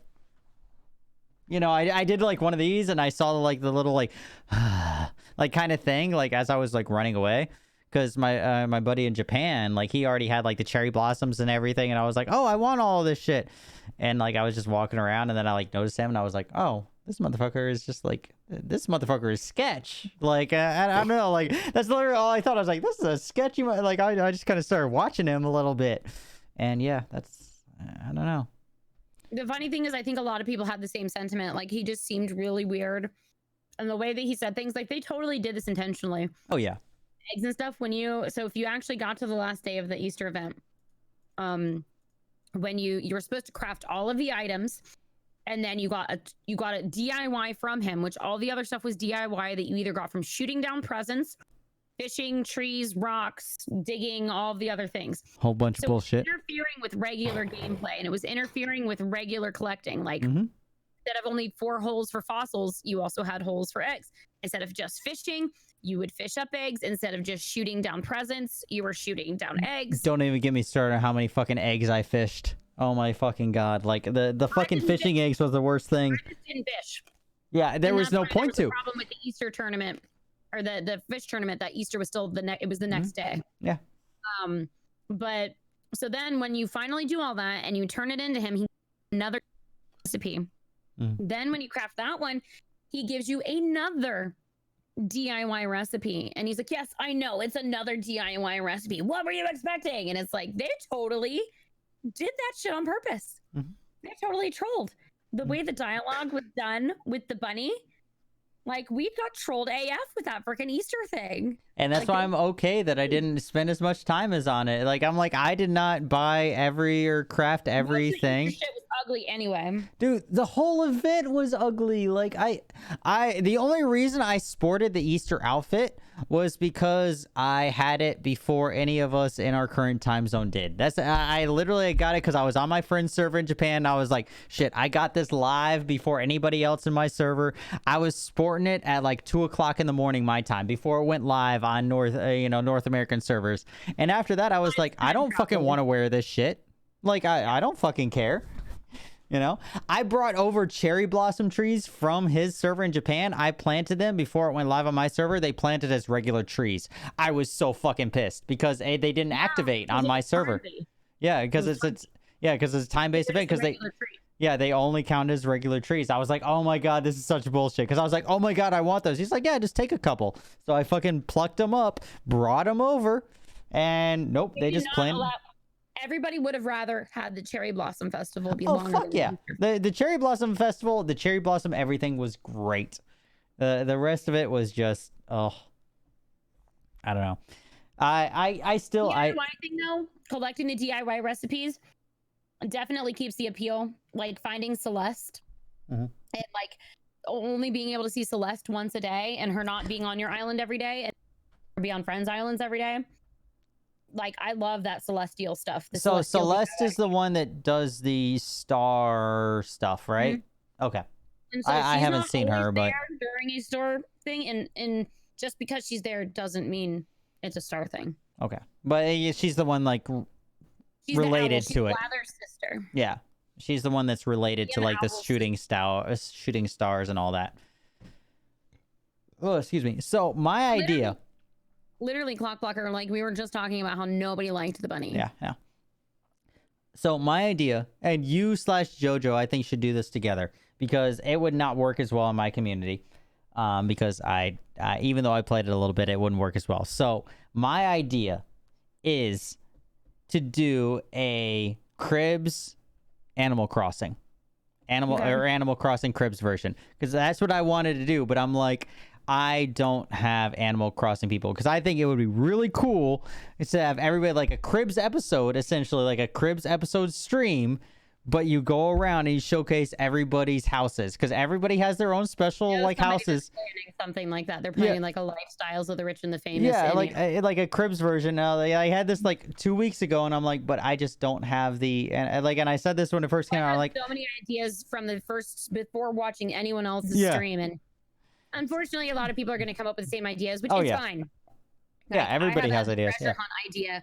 Since I realized you could replant stuff and people could dig it up. Yeah, it'd be so fun to do a treasure hunt. People are doing fashion shows. People like that's the other cool part is it is the limit of your creativity, just like streaming. There's so much that you can do with this if you really want to, and coming together as a community, helping each other collect things. The fact that a lot of people are purists and don't want to time travel, the fact that there's people that don't give a fuck and want to time travel. So.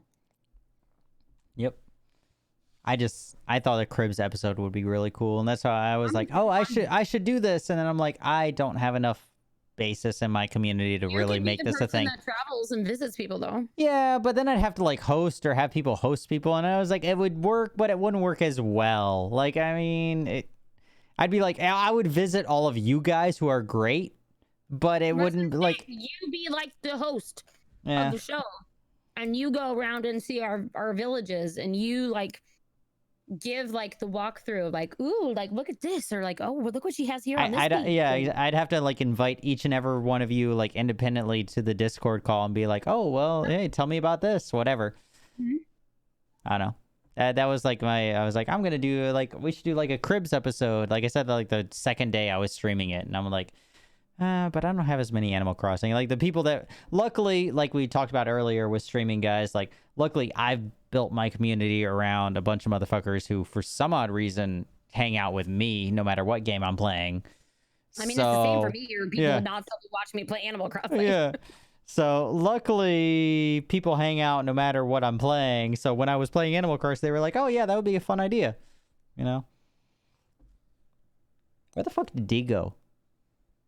I don't know. He's missing again. Talking to the missus. 3 in the morning though. Yeah. Yep. Yeah, we're a little over 3 hours. The last thing that would be talked about, like I said, I drew out enough thanks to us not having much to talk about this week. Enough rants. The only other thing to talk about, guys, is Valorant, which I could go on about for 17 hours. Diva has not played it, as far as I know. I played it, and I barely watched it because I wanted to be mostly surprised. I knew about it before it came out. I knew about the hype of it, and I knew about how the drops happened on Twitch.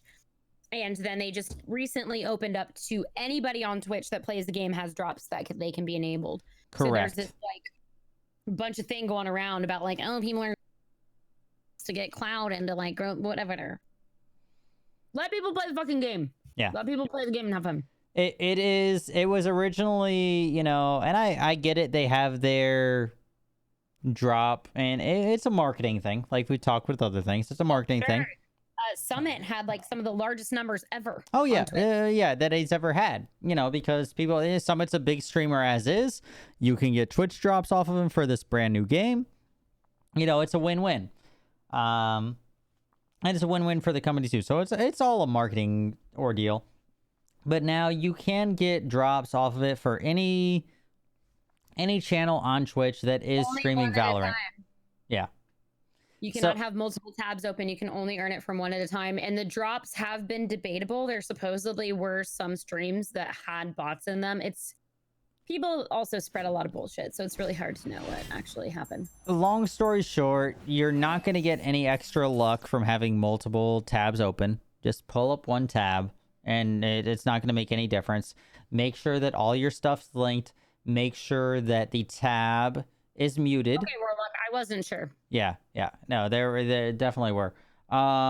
Make sure that the tab is muted, not the stream. If you are trying to get a code, muting the stream itself does not count you as a viewer on Twitch. Same with Mixer also. But if you mute the stream, it does not count you as a viewer. So make sure you mute the tab. And it's completely random. It doesn't matter if you have 10 or 15 or 20 tabs open, doesn't matter. But if you're watching any Valorant tab now on Twitch, it does count. It doesn't matter one way or the other. So that is new. They now opened it up to any and all of them, as opposed to before it was limited to certain ones with the drops enabled, etc., etc., etc. So that is new as of, I think, day before yesterday. I think it was live as of Monday. Valorant in and of itself, because of the marketing, because of the way it was set up, it did break records, broke single day records, watch records of 34 million hours, second highest for CCV concurrent viewers, behind League of Legends Championship with 1.7 million views. And yeah, I mean, it's so far over 165 million hours watched on Twitch, which you know, you take that with a grain of salt because a lot of people are just lurking to get a code. Too, whenever there's drops for any game. Yeah, a lot of people are lurking to get drops. But it's still no big deal. It's still a big thing, you know, whether it's the marketing side of it or not. It still means that people are watching it to try and get into this game. So yeah, right it's now, how many people are at home? Yeah, trying to get a free game. It still means the game's gonna be free anyways once it's released. Yeah, the game's gonna be free. It's definitely they're gonna have the in-app purchase. It's a game that's free that not everybody has. It's exclusive, and if you can get the ability to get a game that's exclusive over other people, there's that allure there. And everybody's trying to get in right now. Everybody, wants to get in. I still argue, like we said last week, this beta is gonna go on until release. I 100% feel that. They don't have. Yeah, they have said that the beta is going on indefinitely, and the game is supposed to launch this summer. So I honestly feel this game is going to go out until maybe a week before it launches. You know, at most, they're gonna let the beta go until they say, "Hey, this game is ready to launch." And they cut off the beta, and then a week later or a day later, whatever, they're gonna just be like, all right, we're good to go. And they're just gonna do their last couple updates and make it ready for season 1 type of thing. That's what I feel is happening. You know, I feel like they're just gonna stress test everything beta wise and let it just go. Because we're even gonna they have said that they are gonna have competition and ranked modes in beta. Like, they are testing everything in beta.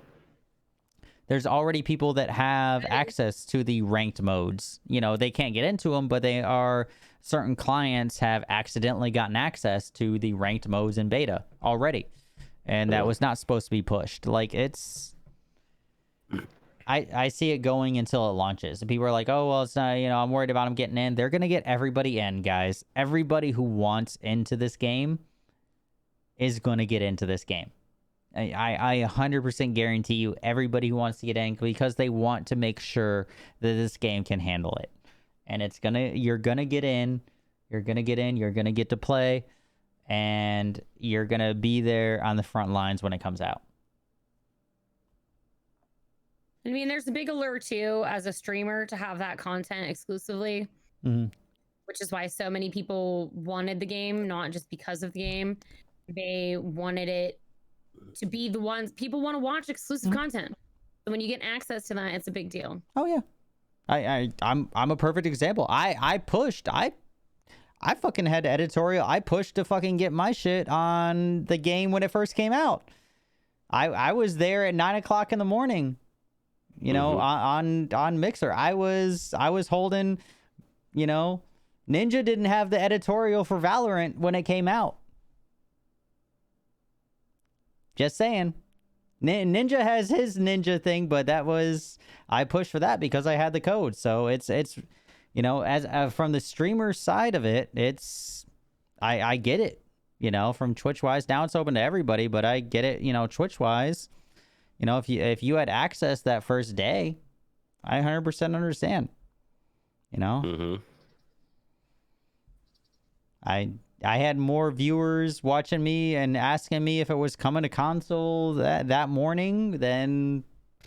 Because when it's the hype game or what's going on, people want to know. And that's why, like, any game that comes out in general, if you have any kind of special access to it, you're going to have people in your chat asking you questions because you're basically representing that brand. Yeah.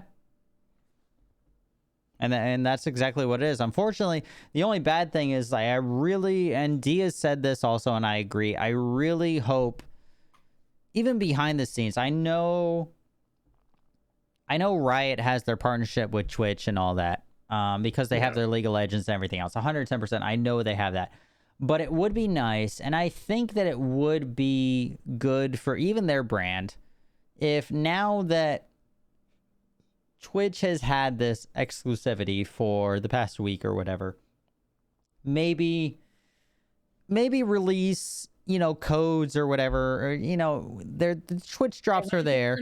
partners. Yeah, but maybe release Twitch codes for beta or something like that to the other platforms, because it will only help them in the long run. In the long run, it will only help them as a brand, because there are people who, I mean, I had people in my chat that were like, I don't want to go on Twitch, and I get that. I don't want to go on Twitch. You know, I don't. Twitch. You know, I don't like the toxicity, and I that's why I do it for a couple friends, I do it for a couple platforms, but overall I don't like the environment on Twitch, and I get that. And there's a lot of people in my chat that literally said they don't want to go on Twitch to get the, and this was when I was on editorial, they don't want to go on Twitch to get these codes, and I get that. So it can only help the brand. If Riot wants to get out to everybody, like at the end of the day, Twitch is still the biggest. I get that 110%. They are setting records. They are. I get that. But there's really, it doesn't hurt them to go, hey, Disciple, here's 20 codes. Oh, yeah. You know, completely agree. Or here Mixer, here's a Mixer, here, put this into your system. Here's, the Mixer loot, thing. When somebody has watched, 10 hours of this, with your system, and somebody has watched 10 hours or whatever, they get a beta code, like, I would like them to expand. Like, they're not hurting. I get that 110%, but it could only help the brand as a whole, because there are people who don't like Twitch, like myself. I don't like it. I get really annoyed with the platform. I get really annoyed with the environment. It bothers me. Like, I can only spend so much time on it, and I can't be the only one. And that's not and that's not me as a Mixer person. That's not me, whatever. Like, I go on Twitch, and I go and I watch certain people, because especially, as a Smite person, there are majority of the Smite people that I like and I follow are on Twitch, and I go them, and I can only stand like 10 minutes of that community, and I know I'm not the only one, so it only helps the brand if they branch out. I don't know. I agree. I think when brands are only sticking to one platform exclusively, it's not helpful. Yeah. As strong as their collaboration is with them, because at the end of the day, Twitch and Riot, like, Riot is Twitch's biggest moneymaker. Like, League of Legends is their number one. So it's like, Riot could say, hey, we want this, and Twitch would, at the end of the day, they would have to bow down to them. Like, Riot can say whatever they want, realistically. Twitch is almost based off of Riot at this point, and like almost vice versa, but Twitch, if League were to jump ship from Twitch right now, that would, and they know that, and they both know that, so they have that partnership. If League of Legends all of a sudden left and said, hey, we're not doing Twitch anymore, all of a sudden we're doing Mixer, like, that would, I wouldn't say that would kill Twitch, but that would, not even close. Oh, not even close. But that would, I'm just saying, in the perspective of overall business wise, how that would influence Twitch and all that. Like, you would lose 1.6 million viewers a month. No, that was one event that was the largest ever, which was the League of Legends. Yeah, I know, but the championship event or whatever. Right. The League of Legends. That only happens once a year. Once a year, but I just theoretically. Right, so I'm just saying. Yeah, we're just all talking theoretically. We're talking theoretically, of course. If they said, "Hey, we're hosting now on Mixer," like, even still, that's still a huge. I mean, the viewed hours, I don't think all of those are Riot games. So I mean, 1% of the total streams viewed are Mixer. Mm-hmm. As far as hours watched. Yeah. So it's like there's a big difference. Oh yeah, no. I don't think Riot coming to Mixer or anything like that would change. It wouldn't help anything. I'm just saying that I think Twitch knows that if they were to lose Riot, they're gonna do whatever Riot says. Yeah. To a certain extent. Yeah, to a certain extent. Yeah. If Riot says, "Hey, we want to do this. We're bringing this out. You give us this." Twitch knows that they also have League of Legends. If all of a sudden League and they brought all of their League presence, because you know, at the end of the day, League is the biggest. It's the biggest thing in online streaming, everything. At the end of the day, if they said all of their League of Legends community, because I would argue, you know, even not right away, but if they said, hey, we're bringing our League of Legends community to D-Live, you know, it would happen with YouTube, with League and COD and Overwatch or something. I mean, there's a lot of things that have happened that it's. Did I get muted? How come I can't hear you guys? I don't know. You pressed the button, not me. I can hear you. I can hear you. Yeah. I don't know. I hear. I don't know. I don't know. I don't see. Oh, D? That's his internet, not ours. All right. I don't see Riot. I think Riot holds more cards than Twitch does in this certain scenario. That's what I'm saying. I just, you know, they have the scenario. Oh, now Diva's bigger because Disciple left the call. Mm-hmm. It's not as bad as when JoJo's boobs were all over the bottom two screens, so we're good. Oh. Yeah, that was last time we tried this and people left the call. Oh, wait. I am getting pretty tired though. By the No, way. we're ending. This was the last thing, so I'm just like, we're just ranting at this point. But my eyes are. We're ranting at this point. Yeah, we're over our 3-hour thing. Hey, welcome back, D. I'm back. Hey. It kept saying no routing found. Weird. You guys can hear me again, right? Yes. Mm-hmm. Okay. Yeah, like it froze. Like that was weird. Sorry. Long story short, I was just saying that at this point in time, I feel like Riot holds more cards than Twitch does in regards to this. That's how I feel. I don't know. Agree or disagree, Disciple? It's a hard one. I don't know.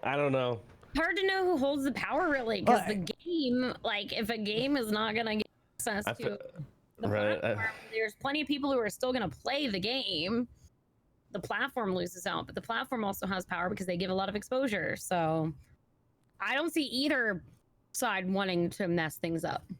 I don't see either side want to mess things up, but right now Valorant is still open for competitive wise. They are leaving their competitive league open, but their League of Legends league is in-house, and they allow it to be streamed through their channel on Twitch, which is the biggest draw, which is that #1 draw, that League of Legends championship. If Riot says, hey, we're going to also keep Valorant in-house, like right now they're leaving it open because they from what I saw, they just don't, honestly, they don't want to handle it right now. As far as I say, they have enough other things to make sure the game runs right, so they're letting other people handle tournaments. But I see them doing the same thing with Valorant, of handling the tournaments, because why not? They make more money, and they make sure that it's run right. If they hold it themselves, I don't see why they wouldn't in the long run. But I mean, if their company handles the biggest draw on their platform, I feel like Riot has more say. That's just how I see it. Don't get me wrong, Twitch is still going to be Twitch. 110%. They're going to still be fine. One game is not going to define. Yeah. But if Riot says, "Hey, we want to do this," I feel like Twitch is going to go, "All right, yeah, sure. You know, whatever you want to do." Yeah. Yeah, I see what you're saying. It's a tough call. I mean, yeah. I mean, by all means, like, I will play devil's advocate here. No, I understand your perspective, and I agree with it. It's just it's a tough call because they both have so much power. And I don't think that they're going to change the relationship. It's just hypothetically speaking, if they were to do something right, I mean, how would that fall out? It's like well, and I think that's part of it. I think right now both of them have so much power that neither of them are going to challenge the other.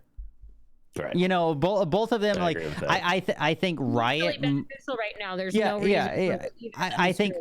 I think Riot might win, but right now, both of them are such a strong thing. It's like, hey, this would be more harm than good to fight this battle. Like, you know, if something were to happen. So it's just like, hey, Twitch is going to accept whatever Riot says, and Riot is going to accept whatever Twitch says, because they both know fighting it is, you know, probably going to hurt each other in the long run, because they both know that the other relies on them.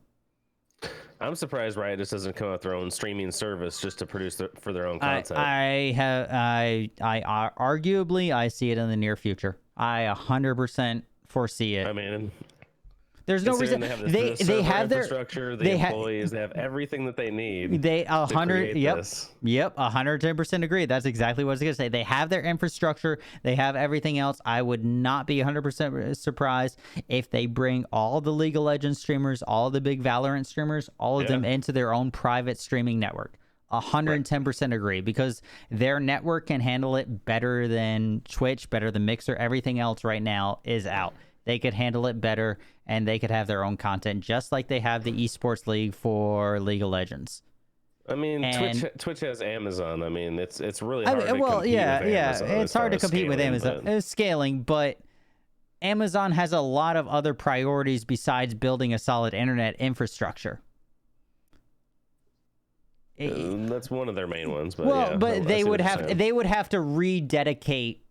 I feel like Amazon to compete. If League came out tomorrow, if Riot came out tomorrow and said that they're doing this, it would take Amazon 6 months to counter. And there's no real counter for them. They already have the service. Yeah, I mean, but I'm just saying, like, they're just going to keep the way that they're doing. Yeah, they're going to keep the way, but I don't see Amazon or you know, that whole side of things. I mean, they're not going to come out with a competing League of Legends game or anything like that, you know, to try and take that place. If they're going well, there's not going to be any reason to change. Right. Yeah. I don't know. I agree that I foresee Riot coming out with their own thing. Yeah. They have enough going on. Their own streaming. Discord has their own streaming. Their own streaming stuff, because especially right now with what's going on. I see that being a thing, especially with Riot. Riot has the biggest placeholder to do so, more than any other company. Yeah. I mean, Microsoft, right? But they bought Mixer. Yeah. So, because that would be nice to see, like, you know, like the new Halo, like can be only exclusively streamed on Mixer. Hey, that'd be cool. Right? That would be a huge opportunity for us. Yep. So, but I mean, I see that same thing. If League does that kind of thing, you know, the only can do Valorant on here because of title, whatever, you know, some type of, you know, licensing, and that. Yeah, you know, what would be cool is if we could go to Mixer and say, hey, you know how they did the Valorant drops? Let's do that for Halo. Yeah. give that to some Mixer partners, right? I mean, think about all those people that want to play Halo, and how much business that would drive. The top 100 Mixer partners or something. Like, I mean, I'm not even on that list, so, but I'm just saying, like, I'm with you. Considering how many people are normally in, like, 50 streams on Mixer, if you get 100, how about everyone that didn't stream Animal Crossing? Yeah. No, because I streamed Animal Crossing, motherfucker. Don't even. That was more on you. I was like, I streamed it. God damn it! Don't even. I know you did. I streamed it for 2 days, and I was perfectly happy with it. You know, there's nothing wrong with that. You looked happy playing. I was enjoying it. I got a lot of friends from it. There's nothing wrong with Animal Crossing. I love Animal Crossing. I didn't say there was anything wrong. All right. I'm tired. Yep. We're finishing up. we've ranted quite a bit, which is good because there weren't really a lot of topics tonight, guys. So I hope you enjoyed all of the rants off topic. Yeah, I really don't have much to say, guys. Thank you everybody for hanging out in chat. Again, I'm Kdog. Everybody knows me, so I'm not even gonna do whatever yada yada. Disciple beneath me again this week. Disciple, where can everybody find you? At Disciple, just like it says. Everywhere. That's where you can find me, Disciple. Twitter, Instagram, all that other good stuff. Diva. Everywhere. Diva, where can everybody find you? It's pretty much Video Game Diva everywhere except Twitter. There is an underscore, but you pretty much type in Video Game Diva anywhere and it's me. I'm very active on Twitter. I'm trying to get a little better with Instagram, and I'm hopefully going to be working on some YouTube stuff if I can like figure my shit out. I really would love to do some fun highlight videos of all of my Animal Crossing stuff and my makeups and other things. But yeah. Awesome. All that fishing.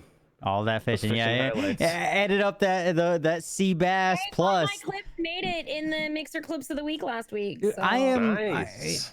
We could talk about this after I end the recording. But either way. Anyways. Thank you, everybody, for hanging out throughout the show. Love you guys long time.